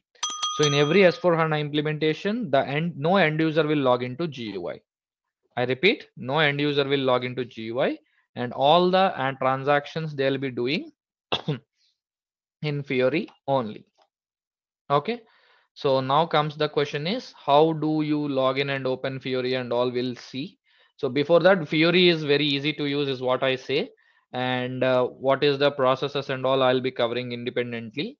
But just as a quick view, if I cover, so there is a T code for to open Fiori, that is /n/ui2/FLP. /n/ui2/FLP. You click enter. So you see there is a web browser that is opening up. You want to open, you go to advanced. You see this one. A web browser is opening up, and you need not to open from the GUI always. So the same login for Fiori and GUI would be there. There is no separate login you will have. Okay. So if you want a different login, it's up to the basis to give, but you'll have the same login.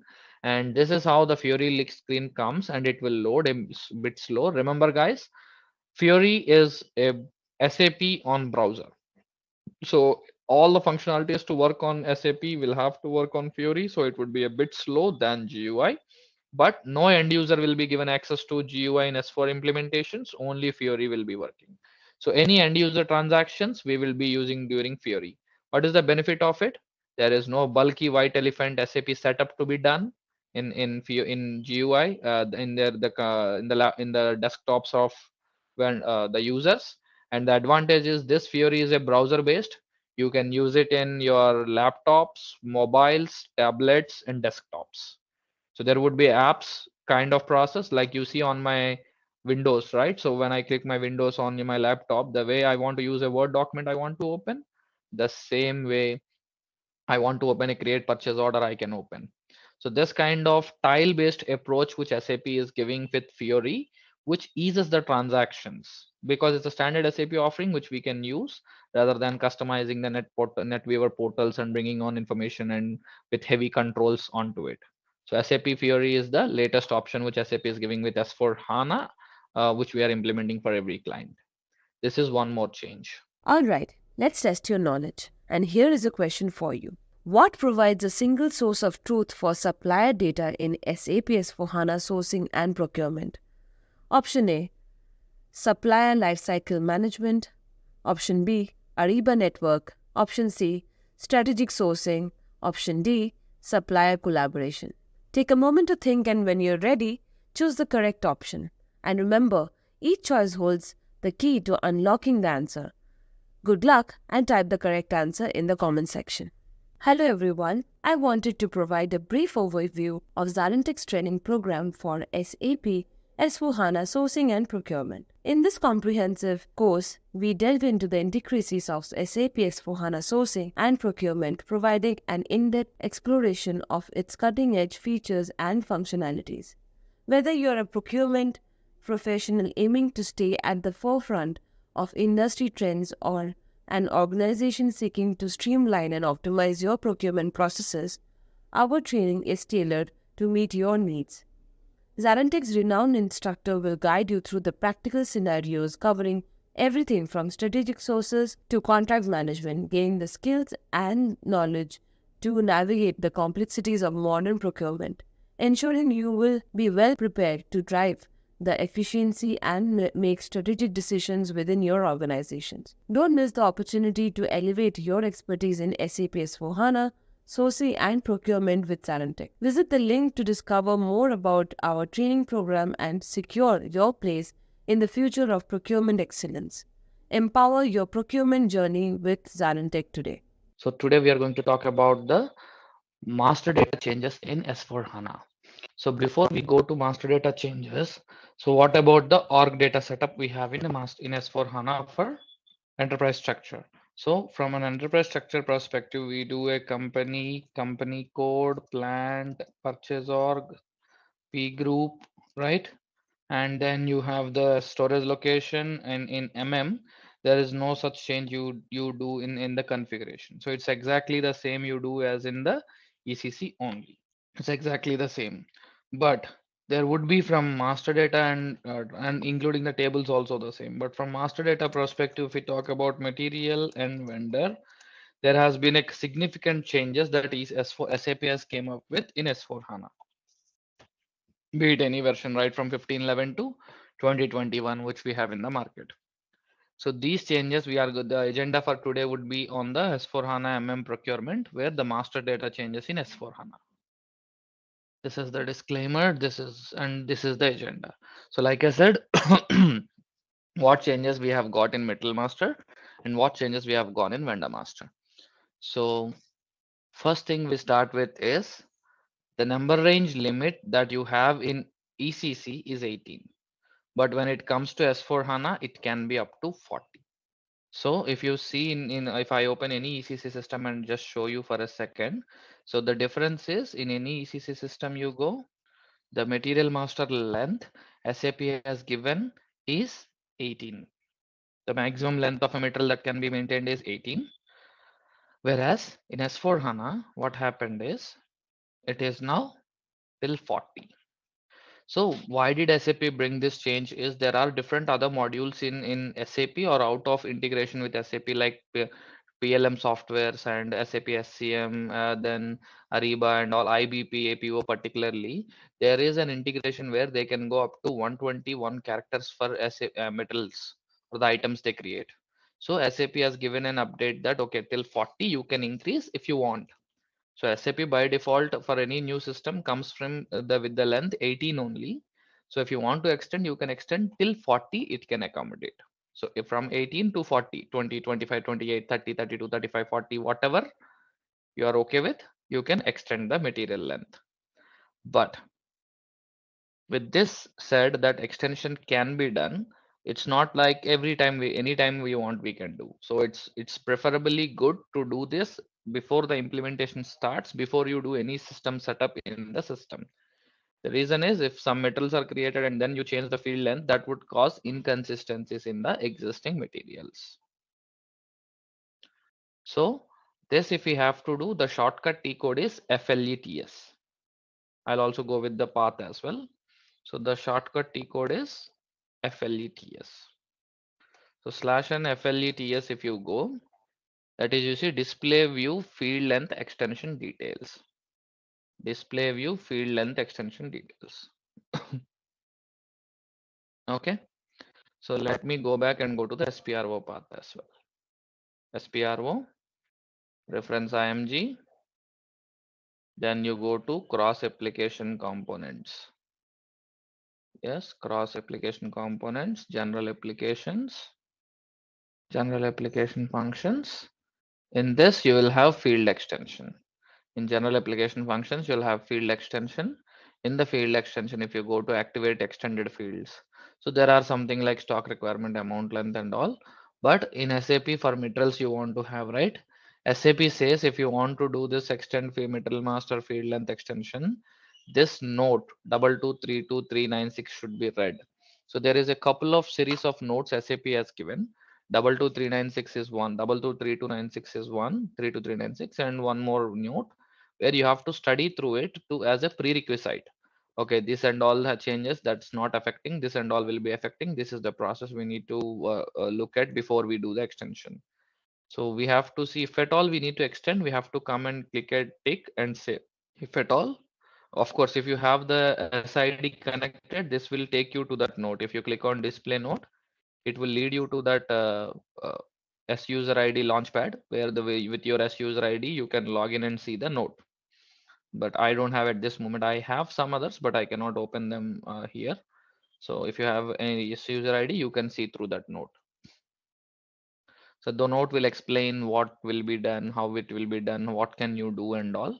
But simply to say extend the material, extended material number, you want to extend it. So you will do it in FLETS here. Okay. And The number you want, which is more than 18 or 40, 18 till 40. How will you do it is, it's the same place where we do. That is, if you go to Logistics General, Material Master, Basic Settings, here you see, where is this? Define output format for material numbers. So in the output format, the shortcut T code for it is OMSL. So you can have the material number range length 35. So it's something someone said it's 35. So you see from 1 to 40 possible length of material number. So someone has already changed in the system total 35 where the number length can be stored with leading zeros in 35. So you see the number range what we have in SAP is still 18. So the 18 numbers what the number range we have and remaining can be up to this. 40 will be the leading zeros that can come and make the number as big as you want, that can come out of from other systems to this system or created in this system can go to the other system. So the material number length is increased to 35. So I'm not doing this change here. The reason is if it's already changed to 35 and already a lot of things are working in this system. But in a fresh implementation, fresh start projects, we can do the metal master length increase from 18 to till 40 any number. So if at all there is a client requirement. So at least in out of all the years in S4, I have not seen from 2007 to till now anywhere. Only in one aerospace and defense requirement, there was a requirement where the third party applications like the PLM softwares, which will originate the materials, EBOM, MBOM, right? They will have the bigger number range than 18. So in that case, we have increased for one of the client till 28 or 30 maybe, because with the leading zeros, the metals will come from that PLM systems. So this is one change where SAP has predominantly given from in the number range perspective. Sorry, I mean the length perspective, because number range will be 18 only. But from the length, you can go till 40 with the leading zeros added. Just to support any integrations with S4 SAP is doing with all the other modules and all other non-third party applications, non-SAP applications as well. This is one thing which SAP has given. So this is about the length only if at all if an extension is required, if the client is particular about with any implement, because particularly I have seen maybe 3-4 clients which are out of not in which not I have not done also, but yes, with the softwares like particularly the PLM tools. So PLM tools predominantly Team Center and something else is there, Windchill and all.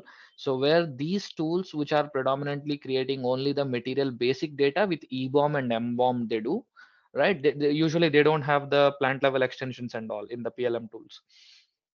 So they have this upper limit in they have they enjoy it, and even IBP also nowadays is coming with with greater limit for materials, the APO and IBP modules in SAP. So that's where with the integration, we have this scenarios that might occur, but normal other scenarios I have in all the 7 to 8 in S4 direct projects I worked, and in I never have seen this too.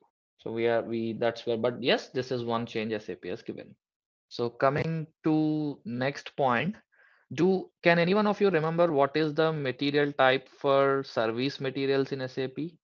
Dyne is the material type we use for materials in ECC days. But with S4, SAP has came up with a new material type called SERV. Something called SERV. So what is the difference and why do we do? I'll explain clearly in the Fiori classes, because this has to be taken with Fiori only. So serve material type process will be happening with Fiori only. So during that time, I'll explain. But since we are talking about the changes in material master, this has to be accounted. So I'm accounting it. So there is a new material type called serve, which is very similar to Dyne. So how and all, what are the changes? We'll discuss again. But remember, Dyne is also there, serve is also there. This is one more new addition in the material master change. And third one is material ledger. So we have the material ledger in ECC as well, and the same material ledger is in S4 also. But what happens is material ledger has been made mandatory in S4 HANA. I repeat, material ledger is made mandatory in S4 HANA. So what is it? us as an, let's suppose as an MM consultant, is we cannot extend a material to any of the plant level views, like you're purchasing general plant 1, 2 and accounting, without maintaining the material ledger for a plant. So basically, if we talk about material ledger, right? So material ledger is actually relevant to the product costing. Material ledger is relevant to the product costing, where it will keep record. Okay, material ledger maintains the record of all price changes at the goods movement document level. I repeat, material ledger maintains the record of all price changes at goods movement document level. So whatever the price changes, at what price we brought, sold, transferred, everything will be stored, and so that it helps in the actual product costing of the material for the uh, product costing guys in the plant. So this is the, you will say, product costing process, where it will be required in most process industries and manufacturing industries. In ECC, it's a matured solution from SAP people used to use.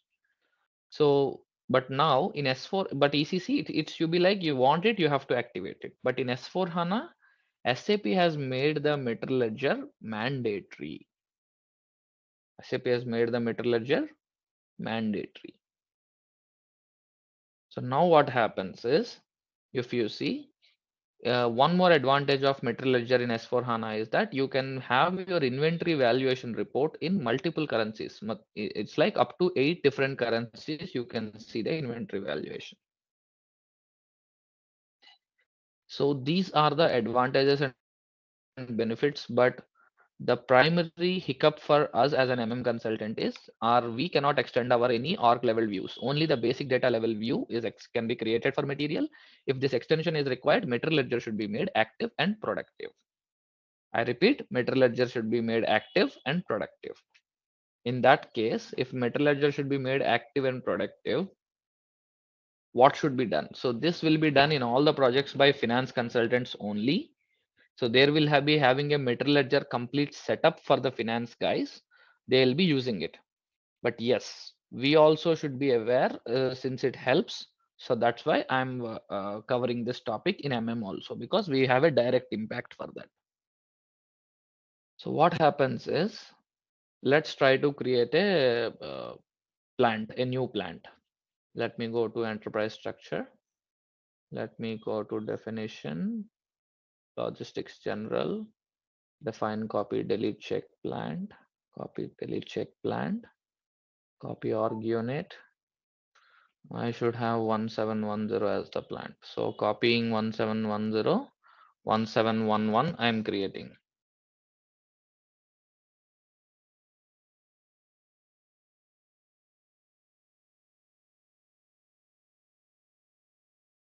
Okay, so let me save in the config. Plant 1710 copy to 1711. Everything is good. So let me, the plant is created, we are good. So now if I go, first after every creation of a plant, like we do in MM, right? So all the MM consultants, when they configure the plant in S4 projects, we are supposed to inform the finance consultants to that, okay, so and so plant has been created. Please make the material ledger active and productive. Material ledger active and productive. So material ledger activation, how is it done? Is OMX1 T code. So if you go to /OMX1, so here in the plant level, you see valuation area, company code, material ledger type, and status, material active or price determination will be there. So if you go to 1710, the material ledger, it comes with the material ledger type 0001. Okay, under each company code. So since I copied 1710 and created 1711, so it same belongs to the same company code and material ledger. So material ledger is made active and price determination came up. So in projects, if you don't get it, we'll ask the finance consultants to do, but usually copy and create will come up, right? So we copy the first time and create, so it might not come. But you see material ledger active. So this tick mark should be there. So material ledger active indicates the material ledger has been activated for the valuation area. Then you have price determination control. So if you go to the price determination control, what happens is there are two options. Okay, there are two options. You see value 2 and 3. Transaction based, single or multi-level. Transaction based, single or multi-level. So if you go to this documentation, SAP talks about the same transaction based or single multi-level. You see transaction based price determination option 2 with price control V, the material is valuated at moving average. I repeat, if you see transaction based material price control, if you have the moving average, the material is calculated at moving average. With price control S, the material is valuated at the standard price. Okay, but so that means this is the expected behavior, right? So if normally if you give the moving average price of the V, then means the material will be at moving average price calculation if it says S. But if you keep the value 3, single or multi-level price determination, the valuation price, standard price remains unchanged and periodic unit price is calculated for the material valuation of the closed period. That means even if you keep the moving average price V, the standard price is only calculated in the current period for if you keep the value 3. So the option is only possible for the material with price control S and is only recommended if an additional multiple currencies and or valuations you use single or multiple price determination. See, with single or multi-level price determination, a periodic unit price is updated for information purpose only, but can only be used for material valuation in the closed period. So what happens is, if you keep the value 3, even if you keep moving average, the system will not allow you to do the moving average price calculation for a material. It behaves as a standard price only. If you want both standard as standard and moving average as moving average, then you should keep the transaction based material price, that is value 2. So remember this indicator is this dependency is that material ledger activation 2 tick is required. So that's the reason why we should keep 2 only. Why 2? Because we want the S as standard price calculated with V as moving average price calculated, not as only standard price always. So if at all any process industries need that, okay, they'll keep on the standard price only and they'll do an moving average price periodic price calculation in the closed period. They can do 3, but at least I have not seen that requirement anytime. We want both the behaviors in all the clients, so we do this config as it is. So this is how material ledger will be activated. So if there is any, you see, if there is anything like this, 2010 does not have in this company code. You should click OK and you should click 2, then you will save. That is how the material ledger would be made active. I think the reason for that might be because in the material ledger type is my point of view. Let me go to, I think I've seen it somewhere in with finance in one of the projects. So with the material ledger type, it would be there usually. You want manual currency settings or automated, something would be there here. OMX2 and OMX3, something would be there. OMX1, OMX2, OMX3 are the T codes. So where at, okay, yeah, this is the one, like valuation area with company code material ledger type we activate. So material ledger type configuration is in OMX2 and in OMX1 we have the different part. These are the two examples. We see 171011 and 2011. Sorry, 2010. Completely with finance. They first configure the material ledger type and the company code to plant always we already have. So company code with material ledger type assignment they do in OMX3. So if you see OMX2 is the material ledger type config. So material ledger type with FI currency type, CO currency type, then manual, they said manual currency settings with what currencies. I said, you remember how many currencies we can have. So up to group currency means up to 8 currencies we can have. Company code currency means only one currency we can have. So this configuration would be done by finance first with the material ledger type. So maybe if I pick something else also, this material ledger type they configure will be assigned to the company code in OMX3. In OMX3 valuation area with company code to material type, like basically the company code to material ledger type, because valuation areas is always at a company code level we create, plant at a company code level. So then basically after every material we, every plant we create, plant to company code level, this data will look like this here, and just the material ledger type is already assigned. Then what will happen is for that plant, we need to activate, we need to give this tick, like usually the finance will do tick and price determination to and save. So this activation is done of material ledger in OMX1. Then material ledger is made productive in CKM start. CKM start, material ledger is made productive. So production startup of material ledger. So for whatever the plant you want to do, right? You will have to click on remove background processing. You can do a test run and check, then remove the test run and do a check again. So if I execute for 17, give from and to plant the plant what you want. So SAP says all the parameters it will check with, and finally it says plant can be productive. So if it's green, right, during the test run like this, you can go and do an production startup for the plant here.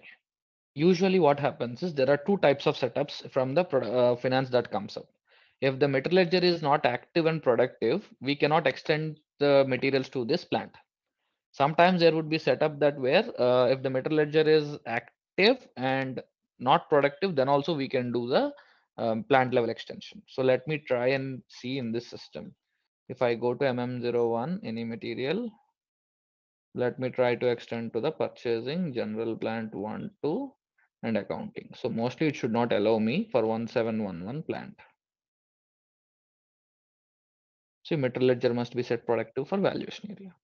So if the material ledger is not active and productive, then the plant level extensions of any the material will not be allowed in that plant, any material type or anything. So now all the plant, unlock the materials in the plant, it says after the material ledger is productive. So all the materials can be extended to the plant level extensions with accounting data. So if we have to do now, maybe if I go for that material slash NMM01,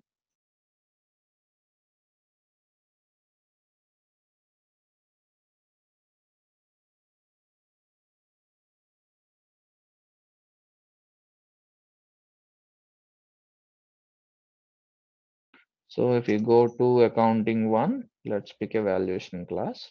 So 3000. So now we see price determination 2 with ML active tick is coming up. And let's suppose if I maintain standard price or something is okay. You see metal price analysis is there, right? So this is grayed out now. Okay, this is grayed out now. But what is the benefit of it? Let me show you. If it's so it's now extended. You see RM128, we are able to extend it to the accounting also. If we come back to this material in a, let's suppose in a plant called 1710, where the transactions happened for the material. Okay, so you see someone maintained the price determination 3. So even if you have a standard price, or here in SAP we are calling it as periodic unit price. Okay, periodic unit price is nothing but the moving average price. Okay, so here if you go to metal price analysis, it will show each period wise. Okay, you see 12, 20, 22. Each period wise system will show you beginning inventory, receipts. So whatever the metal transfer postings, cumulative, whatever the transactions that happened for this material in each period system will show. So if I take a step back to 11th period, whatever the transactions that happens, it should show. Maybe if not this material, let me see. Any other material I can show.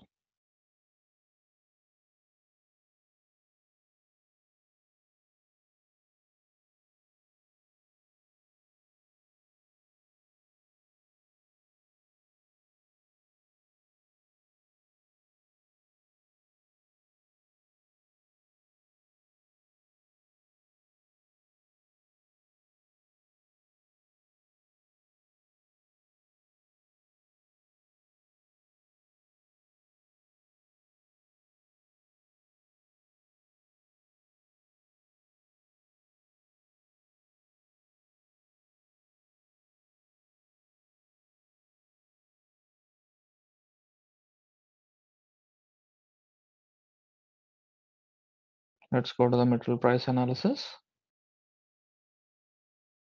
All the transactions we should have will come out usually. It would show. There are no much big transactions in this period, but yes, whatever that comes will be shown up like GR, GI and all. So let me think. I have another system where I have the good example, which I'll show you. Maybe after the training also you'll be able to see. We'll also do that. So June 29 accounting. If you say this material price analysis, 10th period nothing is there, 9th period nothing is there. So you see 412 and 201 happened. So for this material it shows some goods receipts happened for this purchase order level. So it shows the change value, price, total stock, total value, what is the new price or any change in price, everything comes up like this.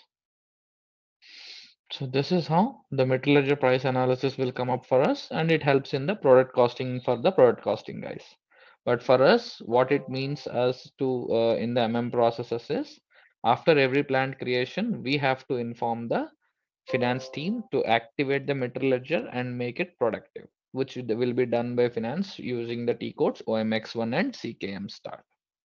So this will help us to maintain the plant level data for the accounting data, particularly in the what we say Metal Master. So which this SAP has made it mandatory, and yeah, we need it. That's it. This is all about the Metal Ledger, and these three are the big changes that we have in Metal Master perspective in SAP. SAP has given us as a mandatory that to the reason where the inventory can be maintained in multiple currencies with inventory valuation report. That's the biggest finance advantage SAP showcases with. So how and all that finance will be using. So where it's usually in 3 currencies in ECC, but now it can be managed till 8 currencies is what SAP says. But that's a finance aspect of the and also it keeps the metal ledger price maintained accounted so that it helps in product costing. So these are the two advantages of, I mean to say, these are the two reasons why metal ledger has been made mandatory for all the processes in SAP, sorry, in S4 HANA by SAP. But that's an by effect or byproduct kind of an effect we after effect we have is the accounting data cannot be maintained without metal ledger making activate or product active or productive for us in the MM process, because it doesn't make any difference in for us in MM or SD process for metal ledger active or not, unless we are into the manufacturing industry with product costing active. So to your question, simple answer wise, I see these are the only two answers, two statements where which the reason for which SAP has made it mandatory, it helps for the business. So after the Metal Master changes are done, we are going to talk about the Vendor Master. So Vendor Master, it's like totally a change of the approach of how we create vendors in SAP. So SAP has given with the came up with a concept called CVI integration. So sorry, before I go to CV Vendor Master, any questions on the material? Anyone? I hope we discussed well. Any issues? Anyone? So Vendor Master, we have got the concept called CVI integration, Customer Vendor Integration in S4 HANA. So what is the difference? What is the difference is, let me talk about in detail. First, let me do one thing, that is, if I go to any ECC system and I do an creation of vendor. So what T codes we have here? We have a list of T codes called MK01, MK01, MK02, MK03, FK01, FK02, FK03, XK01, XK02, XK03, right? MK is for purchasing data. FK is for what we say the finance company code data. XK0123 is for both company code and purchasing level data, right? So you give an account group, you go to the vendor and you give the data and you will create in FK0, XK01. And what company code purchase order you want, you will extend them to, right?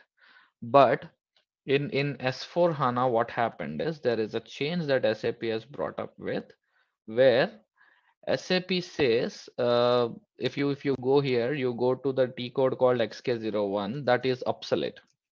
XK01 is totally obsolete. So it says redirecting to the transaction BP as transaction XK01 is obsolete. So the new T code, all of them combined together we have in SAP is S4HANA is BP. BP stands for business partner. So BP is the single T code you have to create, change, display business partners, vendors, customers, employees, contact persons. Everything should be maintained in business partner only. I repeat, everything will be maintained in BP only. So now what SAP is coming up with the concept with S4 is everyone is a business partner in your business. You sell something to a guy, he is a customer, right? And you buy something from a guy, he's a vendor. And if anyone works for you, he's an employee to you, right? And if any contacts you have from the vendor, it's a contact person. So all these guys you have are called business partners in SAP. I repeat, whom you buy from is vendor, whom you sell to is a customer, right? Then whom you the person who works for you is your employee, right? And then particularly vendor contact person from vendor side, customer contact person, customer side. So all these guys are your business partners because they are part of your business, SAP says. And this business partner you create, one guy, okay, Uday is the business partner you create. And he can be a vendor to you and he can be a customer to you. He can be buying you can buy X product from you, but you can sell Y product to him, right? It's quite possible in the retail and distribution scenarios. If you see, it's quite possible. One guy can be a both vendor and customer to you. And a person who works for you, basically your employee. So we used to have an employee master creation and the partner setup in ECC days, which is there in S4 also. But you can also create them as business partners and extend them to the employee business partners to make them employees. Okay. And you have the vendor contact persons you will create as just a details, right? Customer contact also. So KNAK table, right?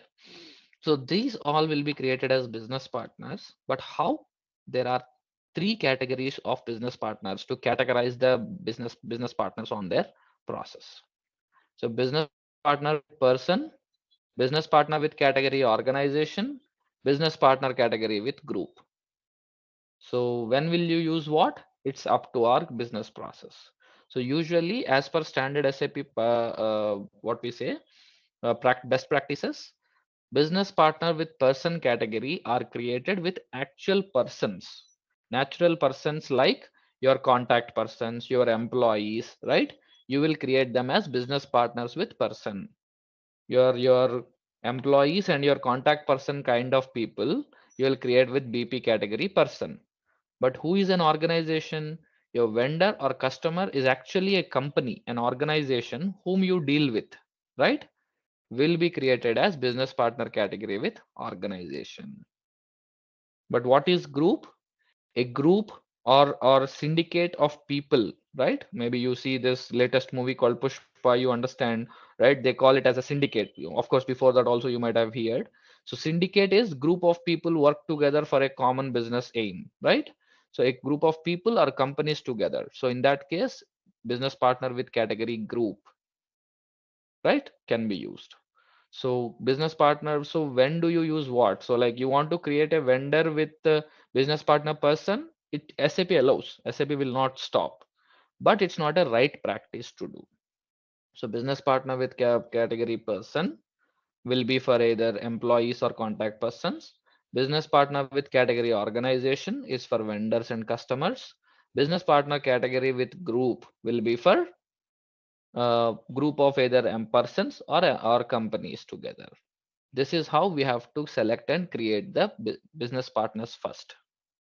Remember, we have to create the business partner first, and then extend them to the roles vendors or customers. You cannot directly create a vendor or customer. Of course you can, but it's not a right practice. So use the vendor or customer. If you have to create, you have to create with business partner with organization. Maybe let me pick this. So I have picked a BP group with the number, and the role is the standard role where I have to give the information that is required to me. So I'll give the name 1, name 2 and all, where maybe let's suppose I'll give Tata Motors India Private Limited.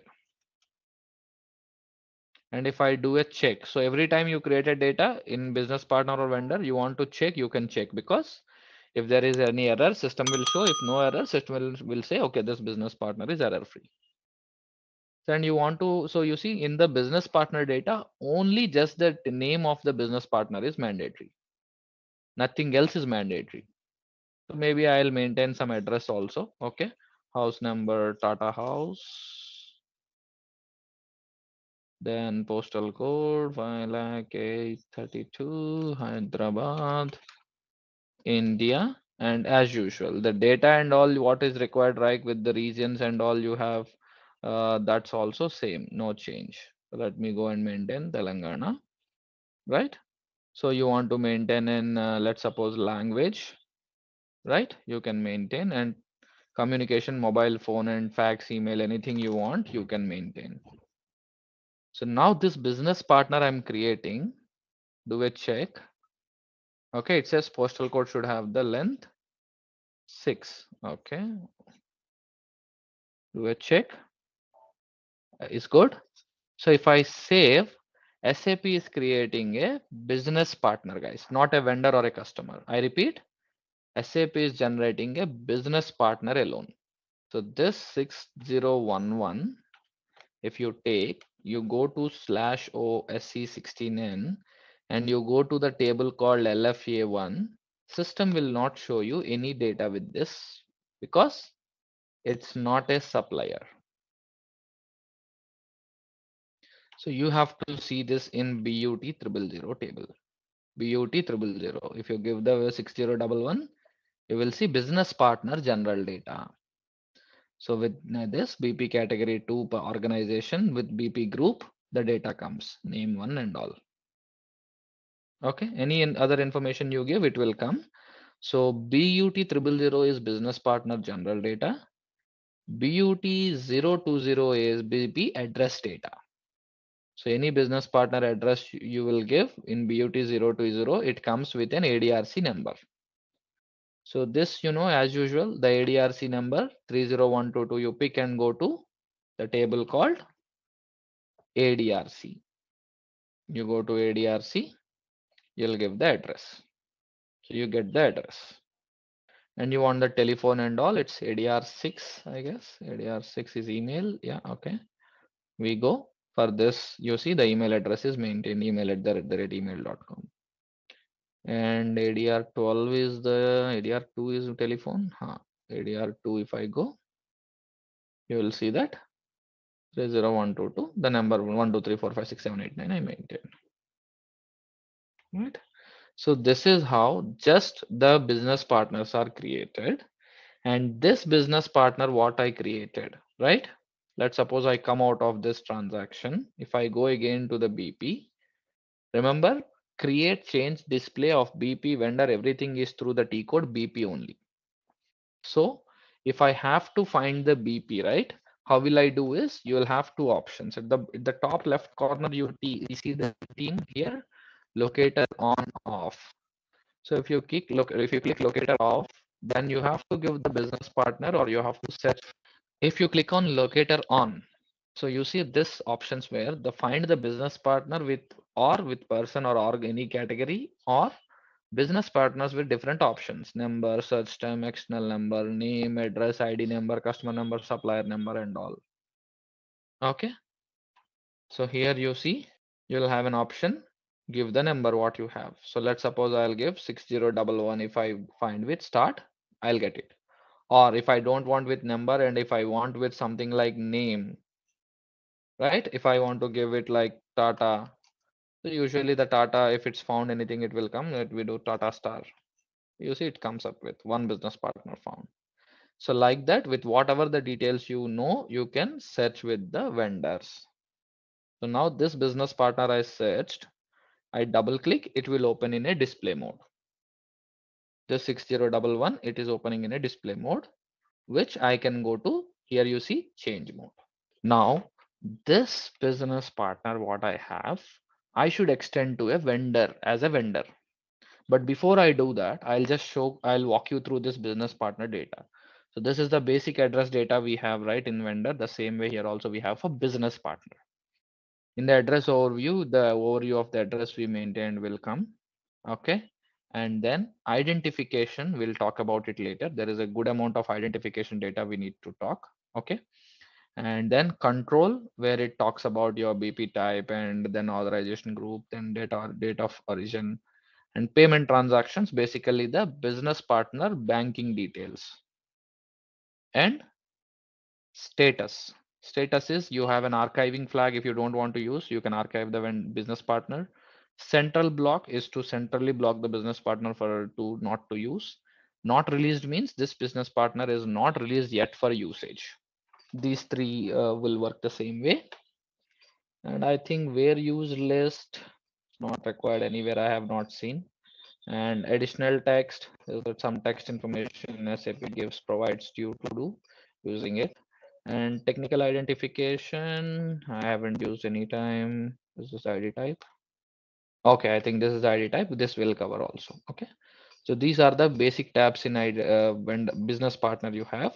Now comes this question is this business partner with role 00000 is the business partner role he is into. If this guy is an vendor, two things you need here. Do you need the company code data of the vendor? Do you need the company code data of the vendor or the purchase org data of the vendor? What do you need? So it depends upon the process, right? We are only purchasing, we want the purchasing level data, then we'll extend to the purchasing data in the for the vendor in ECC days also. If company code payments and data required, then we do the company code level view also. So now that company code level view and purchase org level view has become two different roles. FLVN00, FLVN01. So FLVN00 is CO code level data and FLVN00 is purchase org level data for a vendor. So if the business partner should be extended to as a vendor, so which role you want to extend? So usually from an MM perspective, we do FLVN01 and the company code data by the finance guys. So let's see both of them now.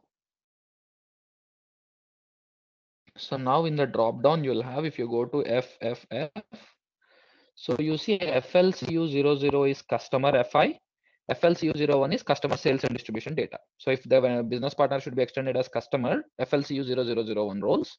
If it should be extended to vendor, then what? FLVN00 and FLVN01 we should pick. So let me go to FLVN00. Okay.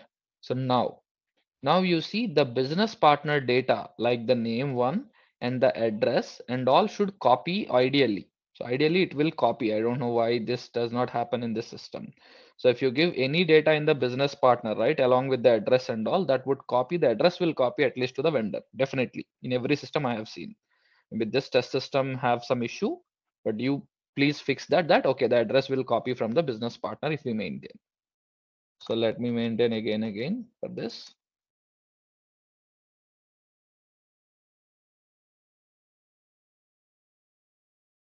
So now if you do see, you see the screen, right?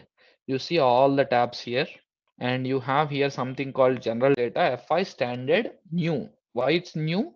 New means you are now maintaining the data. So if you do a check and you want to save, system should save no errors. So if it says search term is mandatory. So let me maintain the search term. So I do a check. Now comes the question is, this business partner is getting extended to a vendor, then what is the vendor number?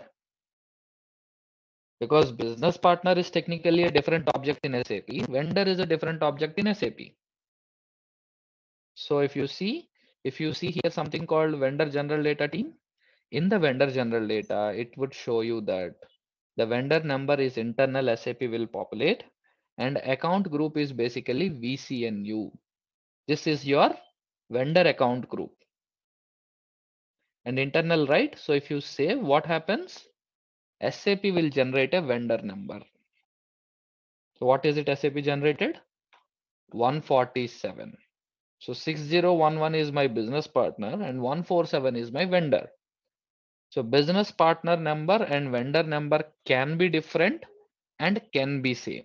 I repeat, business partner number and vendor number can be different and can be same as well. So how do you want? You can configure the same way, which we will be discussing in detail tomorrow. But for now, you will see the different scenario first, and tomorrow we'll see the same scenario by configuring. So now, if you do this 6011, it comes under only this BUT 000 T codes or tables only. But if you take this 147 vendor, okay, you take this 147 guy, you go to the table called LFA1. You see, it will show the data because the business partner 6011 is extended to 147 vendor. Whereas if you go to LFB1 and LFM1, the data will not show. Why? Because we did not extend to any of the company codes or the purchase org. If this vendor is should be extended to company code, then what should you do? You should go to company code level. But before that, you see VCNU is this vendor account group. That is good. And all the standard fields will come. So, and yeah, I think this is the standard fields that we have in central block deletion flag we have for the vendors. That's payment block as usual we have. There is no difference. Okay. So the fields are same, guys. The way we create the vendors and customers has gone different. The fields we have is same only. All the fields we have in ECC are coming up in S4 also. So now this vendor 147, I want to get extended to the company codes. So you go to the company code tab and here you see company code and details. So now what happens is you should not give the company code here. Here you have to give, okay? Here you have to select the company code. Let's suppose 1710 is the company code I have. Here you should click for business partner is getting extended to a supplier in this company code. So supplier tick should be there and you should click on adopt. Okay. Then as usual, the reconciliation account is mandatory. So you pick a reconciliation account you do in ECC, you pick something and you have the fields like you see the release group, authorization group, minority indicator, then withholding tax, all this detail, previous account number, personal number, right? All are same. And if you go to the payment transactions, you will have the payment terms, payment methods, tolerance group, right? House bank details, payment block, all these details here as well. And withholding tax details as usual. So these are the two main tabs at least, vendor account management and vendor payment transactions we use for maintenance, right? Okay, we'll go to the purchase org level data. So then if we see the purchase org level data, the purchasing level data needs to be maintained. For example, you see in any purchase org you want. So 1710 or any other purchase org you want, you can create or you can click transfer. And here you see order currency, payment terms, Inco. So all the fields like you see Inco terms, then you have the salesperson, Tele4 account with supplier, right? ABC indicator, then GRIR verification, service-based verification, right? And all the fields will be there. There is no difference in the fields. All the fields will be the same. So we just have to give, let's suppose I'll give an USD currency and payment terms and you want to save, let's save. Okay, so this business partner with organization, we have done the setup, right, team? So we see now we'll have to create a business partner with person category. So we'll create a BP with person category. So now the slight change that comes up is you'll not have BP role group, everything is same. So BP role is mandatory, BP group is to be given, BP number will come, but here comes the first name, last name, because we are creating a person, we are not creating a organization. So first name is something like S and last name is Uday if I keep for me, and address and all you want to give, it's mandatory, you can give, else you need not to. So do a check. If any issue system will identify, it will let you know, else it will allow you to save. I'm just creating a business partner 6510. So now if I go to this table BUT 000, okay, let me go BUT 000. So is there anything with created on? If created on is there, let me give today's date. So now you see this business partners are created. So two with different guys with someone have created, but these are the ones I created.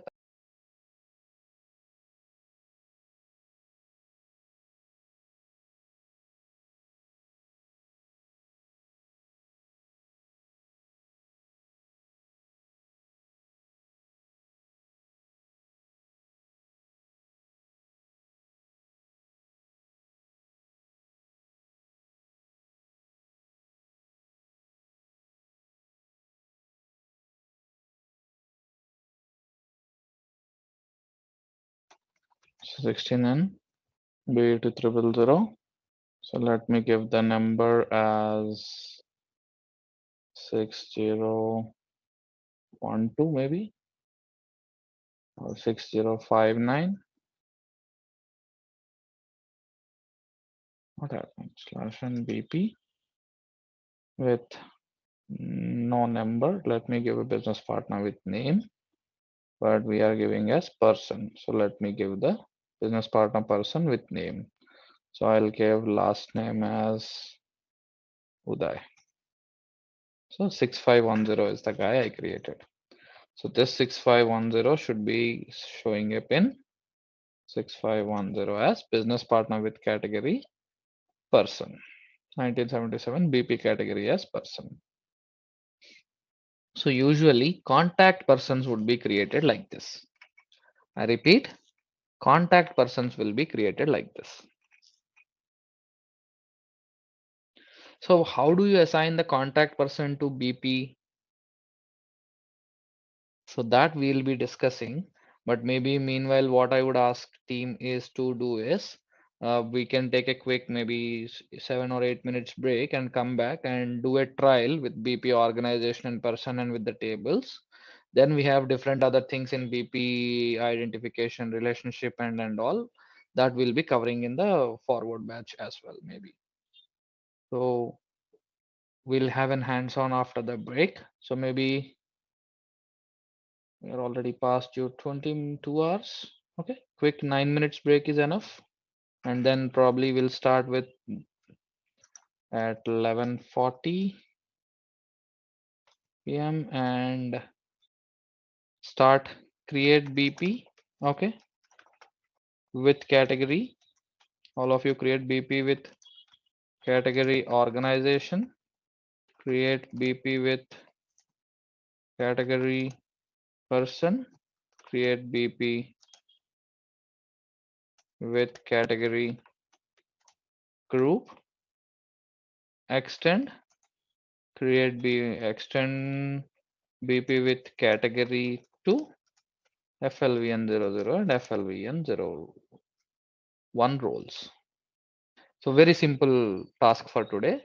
We create a business partner with organization, with person, with group, and whatever the account group you want to take out of the two I have taken or anything you good with.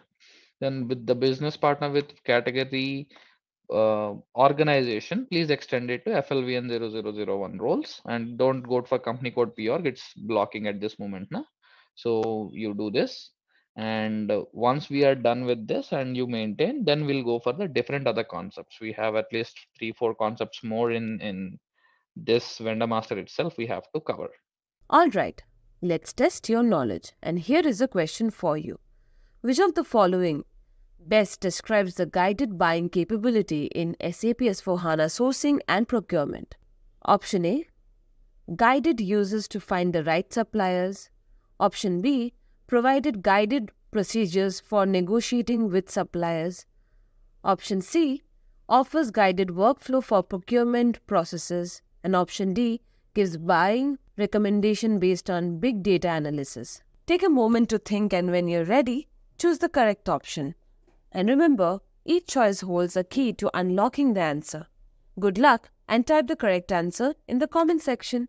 Hello everyone, I wanted to provide a brief overview of ZaranTech's training program for SAP S/4HANA Sourcing and Procurement. In this comprehensive course, we delve into the intricacies of SAP S/4HANA Sourcing and Procurement, providing an in-depth exploration of its cutting-edge features and functionalities.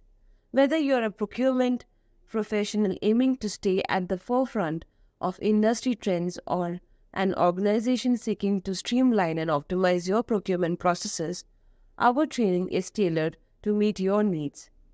ZaranTech's renowned instructor will guide you through the practical scenarios covering everything from strategic sources to contract management, gaining the skills and knowledge to navigate the complexities of modern procurement, ensuring you will be well prepared to drive the efficiency and make strategic decisions within your organizations. Don't miss the opportunity to elevate your expertise in SAP S/4HANA, Sourcing and Procurement with ZaranTech. Visit the link to discover more about our training program and secure your place in the future of procurement excellence. Empower your procurement journey with ZaranTech today. Now, what is the point we are going to discuss is we have seen how the business partners are created.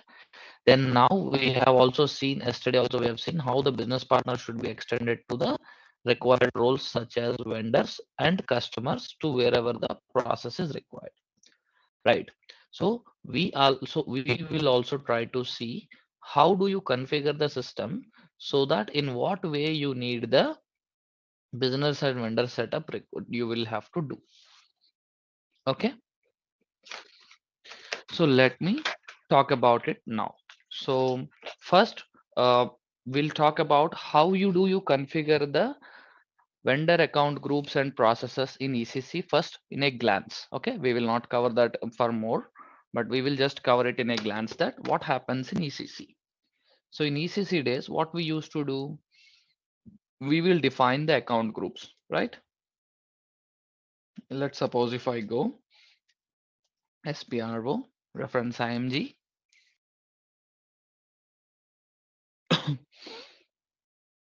enterprise structure, sorry, no enterprise structure, financial accounting, this financial accounting. Then here you go to accounts receivable and accounts payable. In the accounts receivable and accounts payable, you go to vendor accounts, master data. Then you'll have something like preparations for creating vendor master. So you define the account group. So you will define the account groups. Standard ones are 0001, 2, 3, 4, right? You see vendors, goods suppliers, alternative payees, invoice presented by forwarding agent, ordering address, and you will have LIEF, KRED, right? LIEF and KRED also as account groups you have. And you also have something called CPD, CPDL as one-time vendors. Okay. So now you see these account groups you create. If you want to customize it, you can customize, right? You can copy and create, and you will create a number range. You want external or internal, you will create, right? Okay. And now you'll assign the number ranges to account groups. So to a vendor account group, you'll assign the number range. Okay. So now we move on to this. Same way we will do this in S4 also. We will do it in S4 also. So how is that done?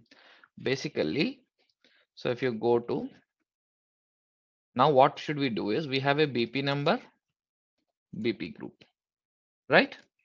We have a vendor account vendor number, vendor account group.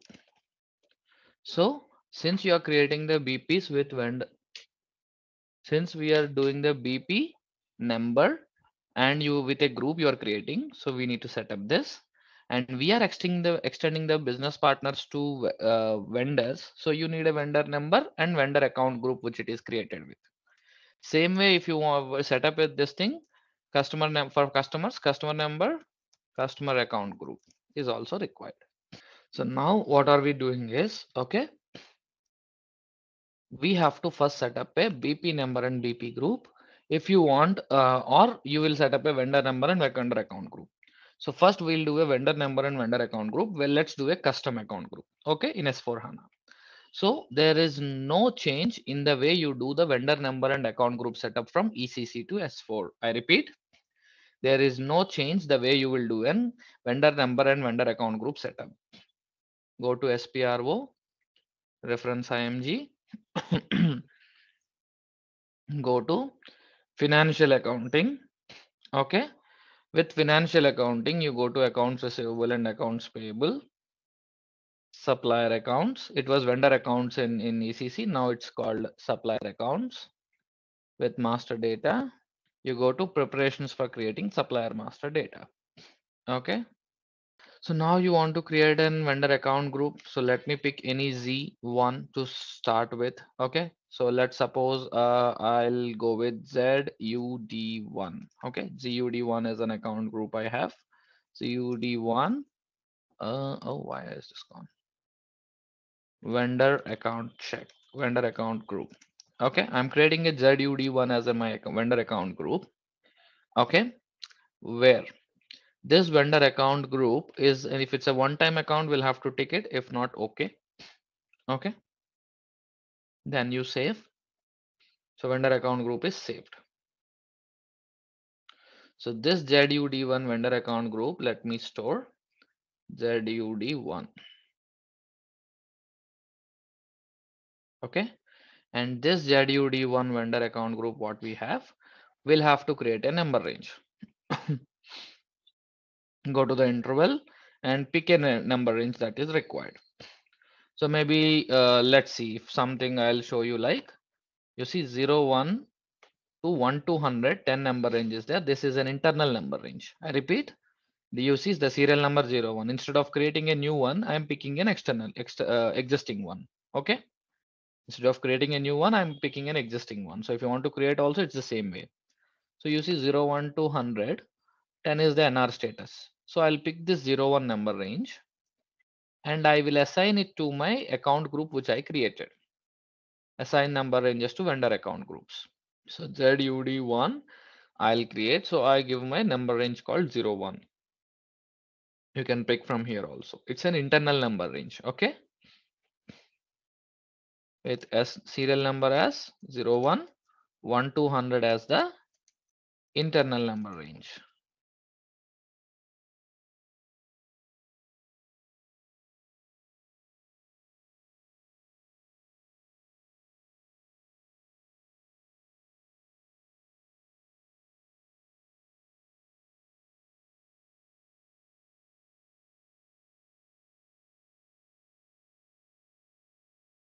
Now this is done, right? Assign number ranges to vendor account groups is good.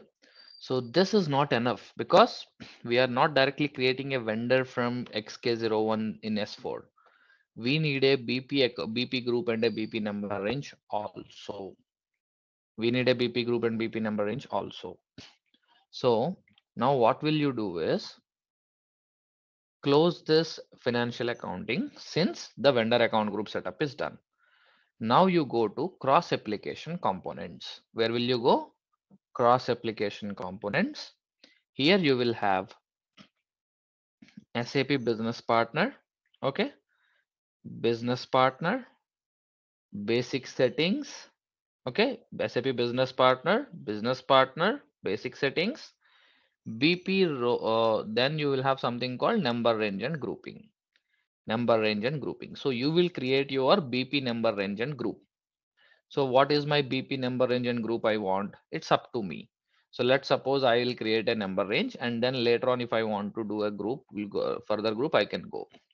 Or maybe, so let's suppose you see this 01 range I have 1 to 100, but its NR status is 100 completely utilized. So I can't use it. So, but you see this 02 is there. 1 lakh to 1 lakh 909, sorry, 10 lakhs to, yeah, 10 lakhs to 19 lakh 999, out of which 298 vendors are only used. So what I will do, I will pick this 02 for BP range. Okay. I'm not creating a new one at this moment, at least. Afterwards, after this scenario, I'll create. Okay. I have to create a BP group. I have to create a BP group, which I will call it as ZUD1. So my BP group also I'm giving the same. There is no wrong. You can give BP group. Okay.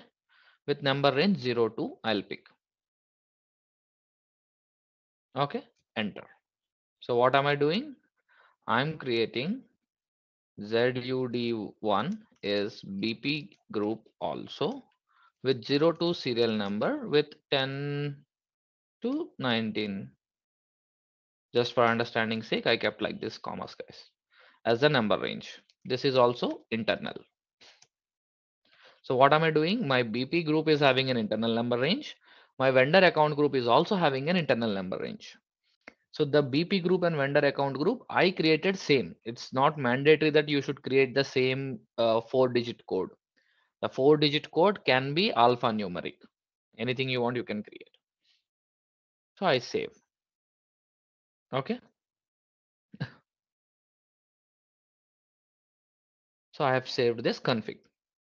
So since I have the BP group and vendor account group and the number range is defined, if I want to go to create a BP and extend to the vendor, system will not allow me to do so. I repeat, system will not allow me to do so. Why?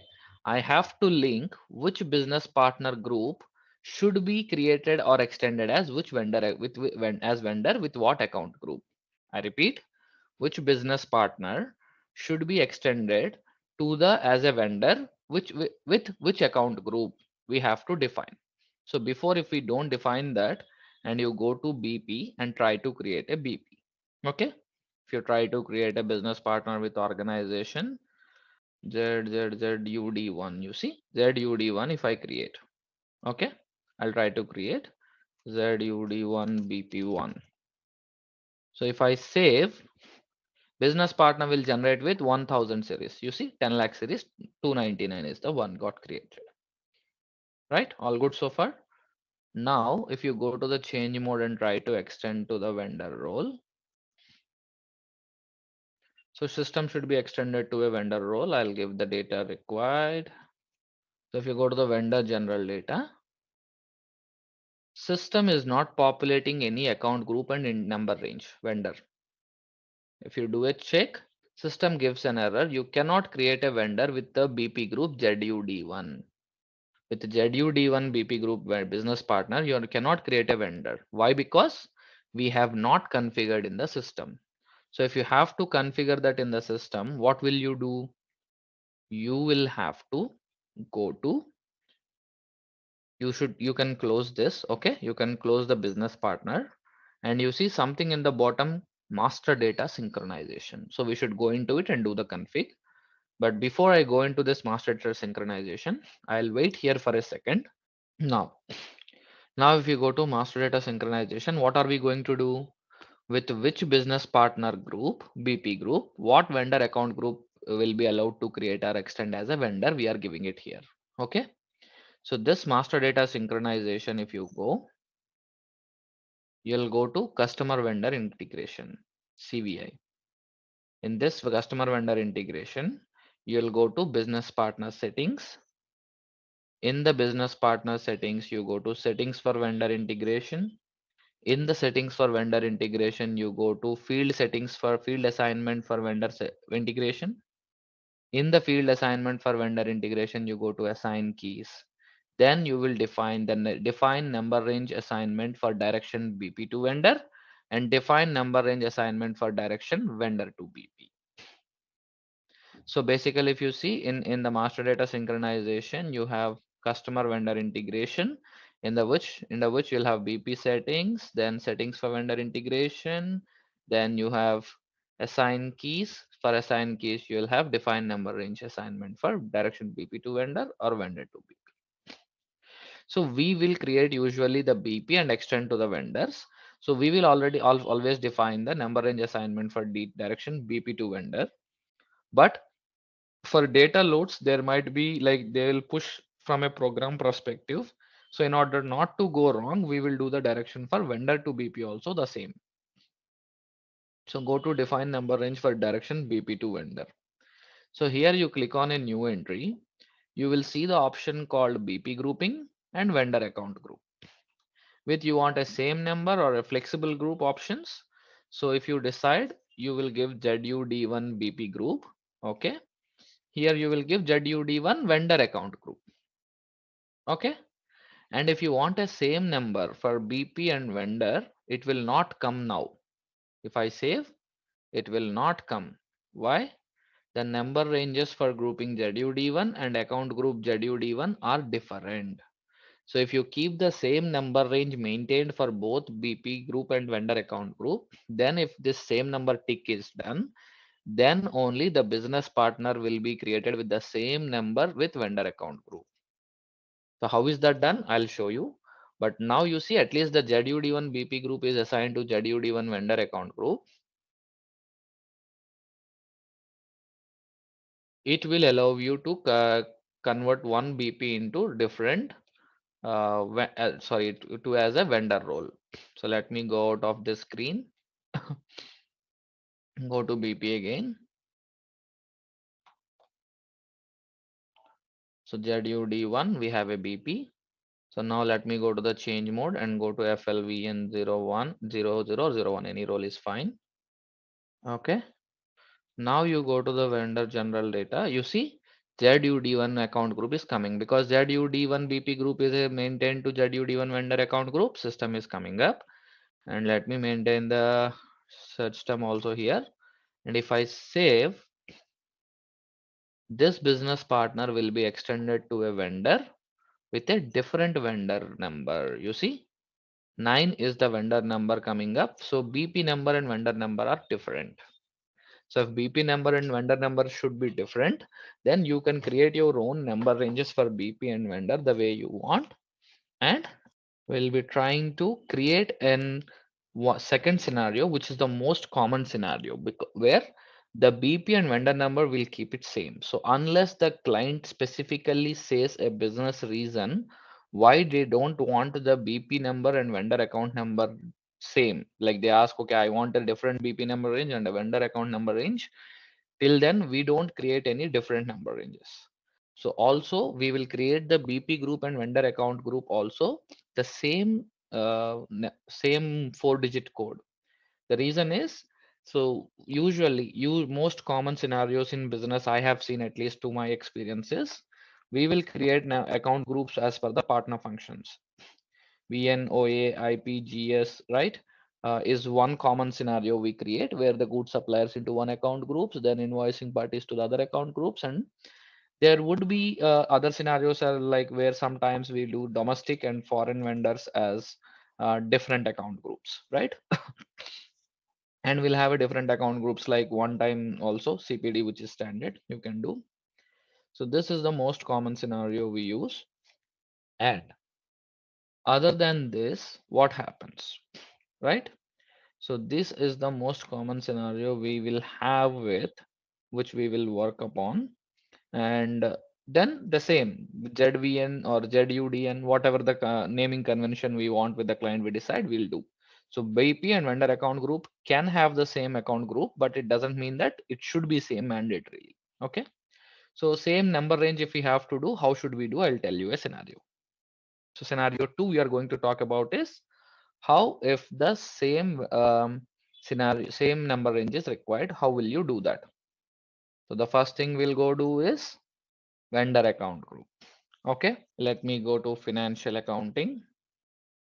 Okay, so financial accounting, you will see already it's open. So accounts receivable and accounts payable, master data, then vendor supplier accounts, then master data, when preparations for creating vendor master.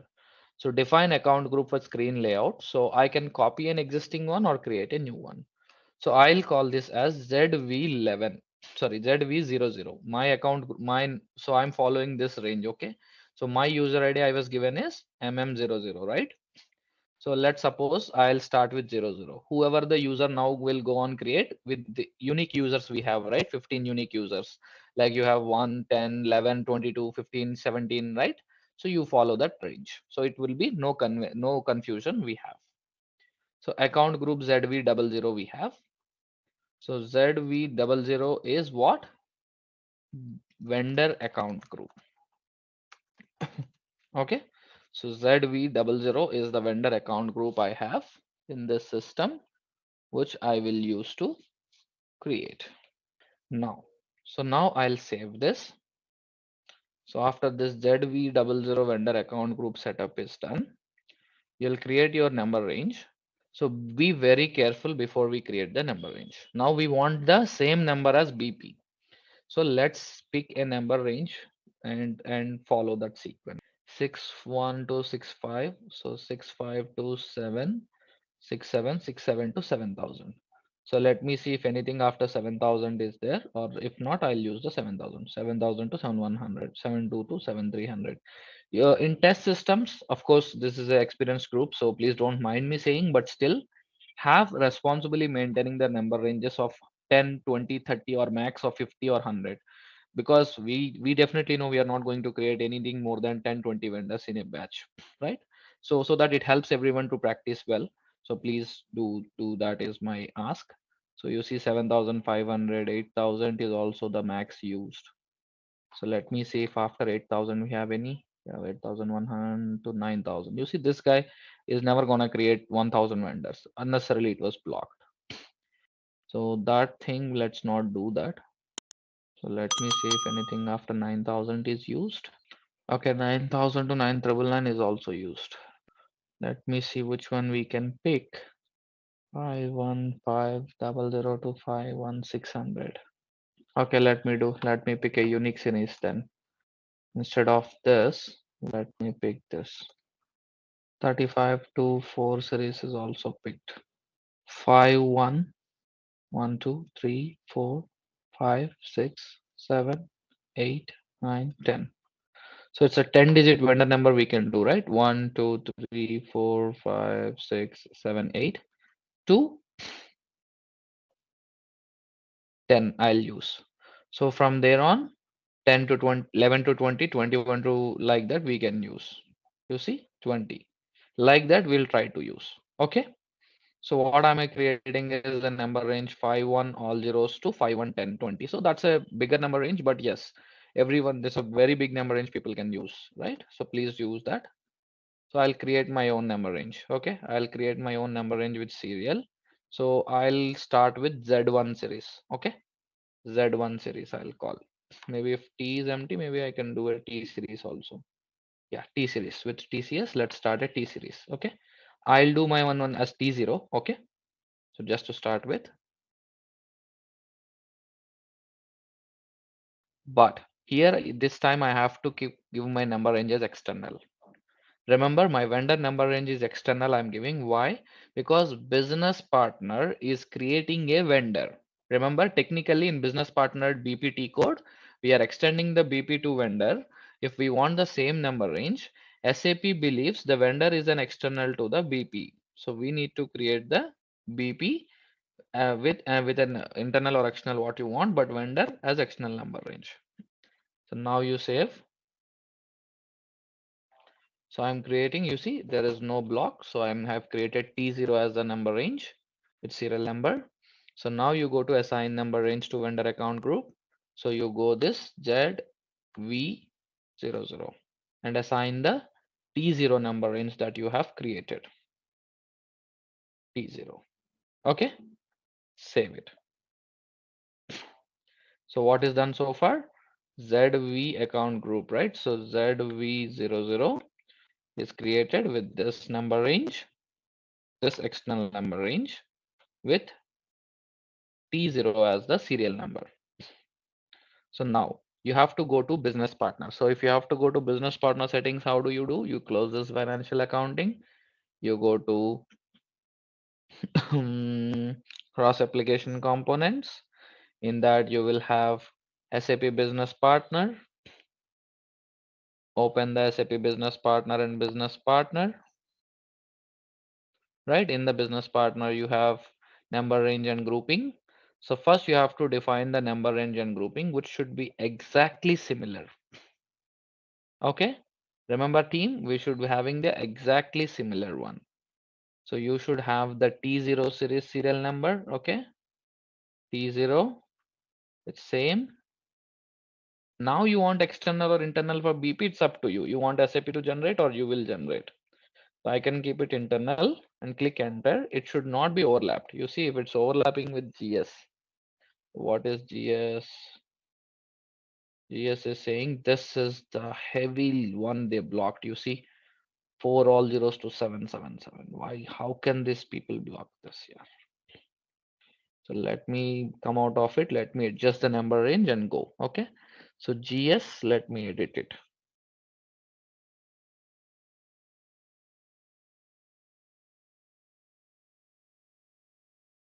Alright, let's test your knowledge. And here is a question for you. Which SAP S4 HANA component allows real-time visibility into spend? Option A, Supplier Lifecycle Management. Option B, Operational Contracting. Option C, Inventory Management. And option D, Embedded Analytics. Take a moment to think, and when you're ready, choose the correct option. Remember, each choice holds a key to unlocking the answer. Good luck, and type the correct answer in the comment section.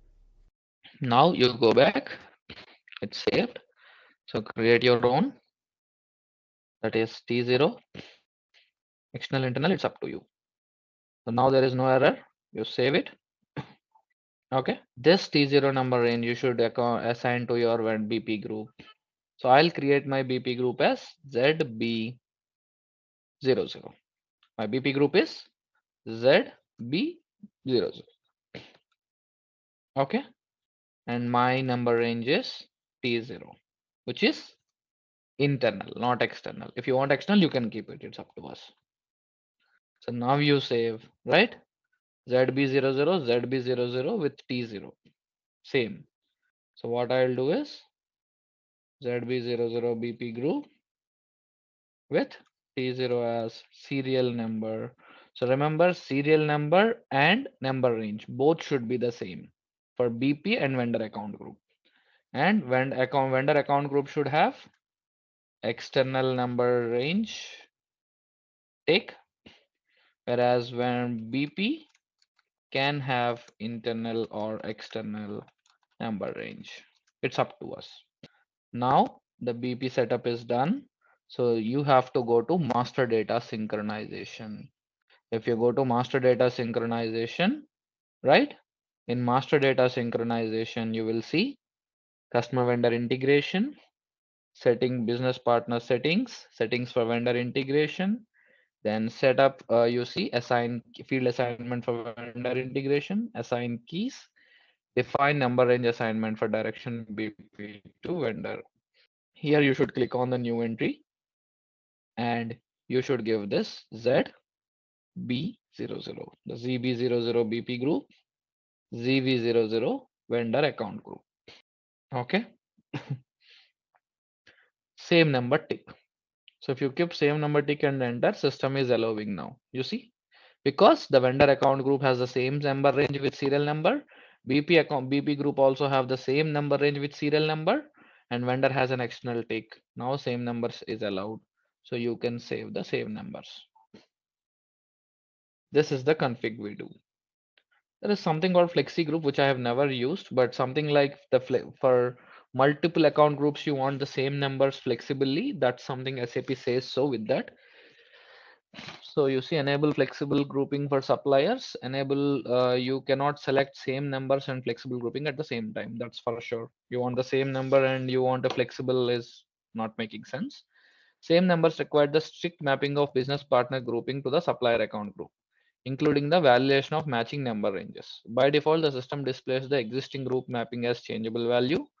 CVI accepts the incoming deviating values for both account group and supplier. That means for multiple account groups, supplier account groups for one BP, you want to have the same mapping, right? Then you can have a flexible grouping assignment. But let's not do that flexible grouping, which we never use because we'll have different account groups, BPs and vendors. We'll create in coordination like that, and we'll save. So now that's it. We have done. If we try to go to create a business partner now, so /nbp, let me go again. You want to create a person, organization, or group, anything, system will allow you. Go with the group ZB00. ZB00 is my BP group. I'll give the name one, Uday Industries Okay, and then I will give maybe the BBD. Okay, and if I save, my BP group will create the business partner with the 5-1 series, you see. And now if I do the change mode, I go to the vendor FLVN00, then you will have what?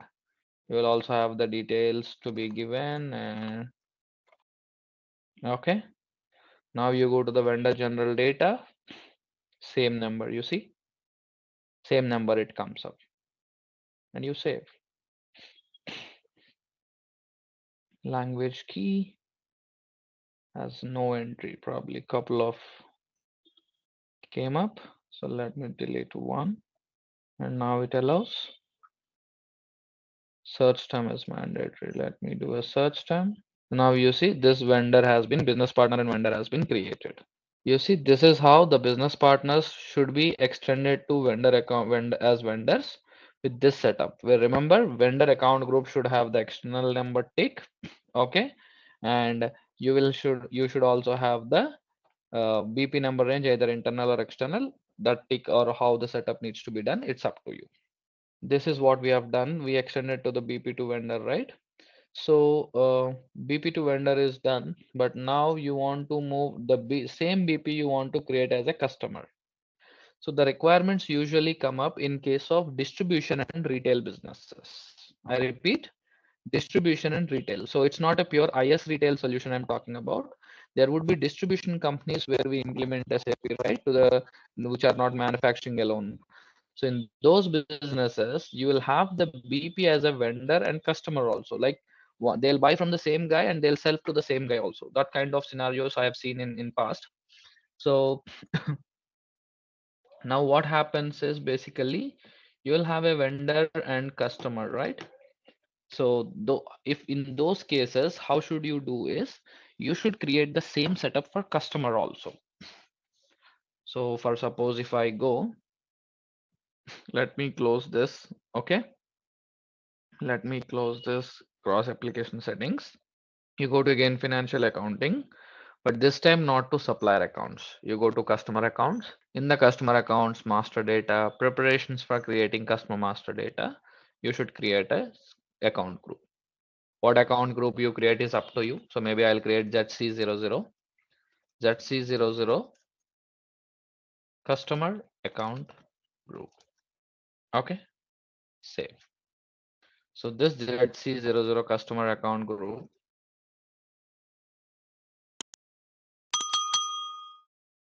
right? You should create a number range. So what I'll do is I'll give the same number range to this also. So I should not have it blocked. Let's see if it is blocked. Let's see. Okay, not there. So what I'll do is, let me see if T0 is consumed. No, not consumed. So you'll see T0, same number range, external tick, because the BP is extending to the customer. So you should give this tick. Interval overlaps with GS. Very good. So let me cancel this, come out of it, go to edit, and let me change the GS setup. You see, this guy has blocked this also here. So let me change it to here. System allowed. Come back, go again, create a new one, T0. This number range you want external, you kept it, saved. So the T0's serial number, what you want, you created. Go to the assign number ranges to customer account groups. So you have your account group.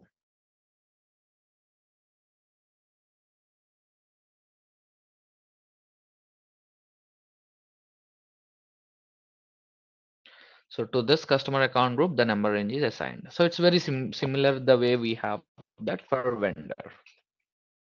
So what did we do is we created a customer account group, we created the number range, we assigned the number range to the customer account group. So same thing I'll talk here with external tick. Remember, the external tick is required here. So this, since the BP is extending to the customer role with the same number. So now this is done. Close this financial accounting. Okay. After closing this financial accounting, go to cross application components, in which you have to go to SAP Business Partner is not required, because in SAP Business Partner, already the BP group and number range is there, right? But to this BP group and number range, customer account group should be added. So what should you do in that case? Close this BP group and go to master data synchronization. So in master data synchronization, you will go to customer vendor integration, then BP settings. Instead of going to settings for vendor integration, you will go to settings for customer integration. So now this customer integration, you go again, field assignment for customer integration, assign keys. Here you see the number range assignment from direction DBP to customer or customer to BP. From direction BP to customer, customer to BP. So go to this direction BP to customer and assign your account group BP group and when customer account group. So ZB00 is my BP group and ZC00 is my customer account group. And with the same numbers I'll click enter. So once you click enter, system validates. If there is any error, system will show, but there is no error. That's why system is allowing us to proceed. So where you will see the BP group and the customer number, right? Both are same with customer having the external take. So same number is given with the serial number. So save. So this will be done so that the BP is linked to the vendor account group. The BP is linked to the customer account group also. I repeat, the BP group what you have is assigned to the customer account group. The BP group what you have is assigned to the vendor account group with the same number. So you see, vendor is having the same number range, customer is having the same number range, BP is having the same number range. So now what happens is the BP is extended to vendor roles FLVN00 and FLVN01.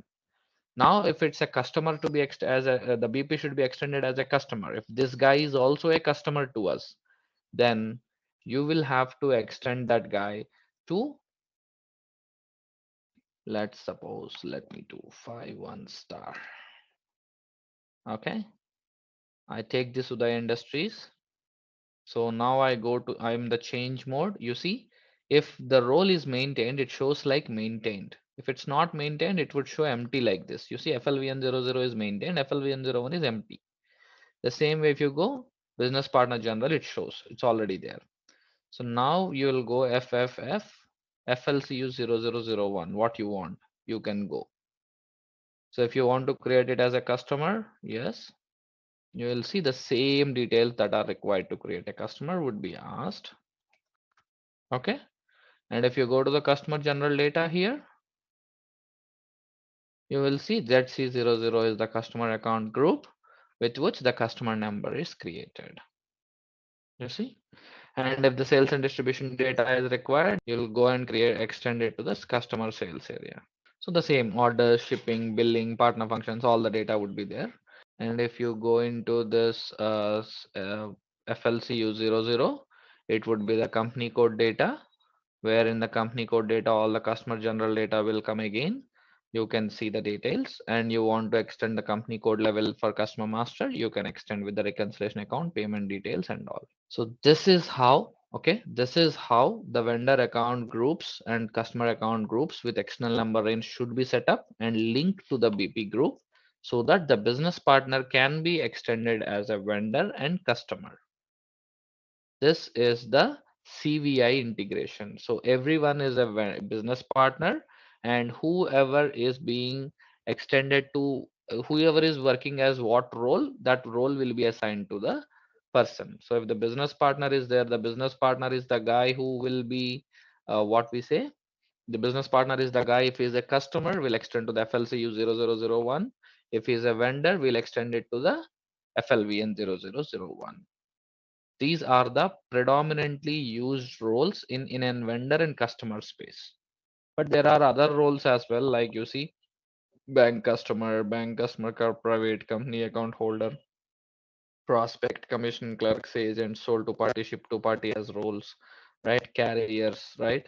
So different roles you have. So those all roles would be different aspects if at all to be used. So remember, we will create the account groups only for vendors, different types of vendors. There would be requirements coming in like, can I create each one vendor account group and 5 roles?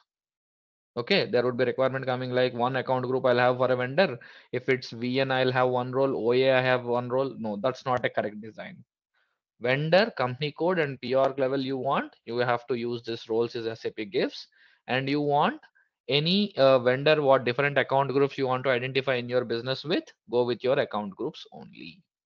So the same way of ECC way of creating the account groups is the best way. 5, 6 account groups what you might have. If there's a company code level data, extend it to FLVN00. If it's a purchase org level data, you will extend it to the FLVN01. So this is how we do. So the BP and vendor and customer are linked together. Hello everyone, I wanted to provide a brief overview of ZaranTech's training program for SAP S4HANA Sourcing and Procurement. In this comprehensive course, we delve into the intricacies of SAP S4HANA Sourcing and Procurement, providing an in-depth exploration of its cutting-edge features and functionalities.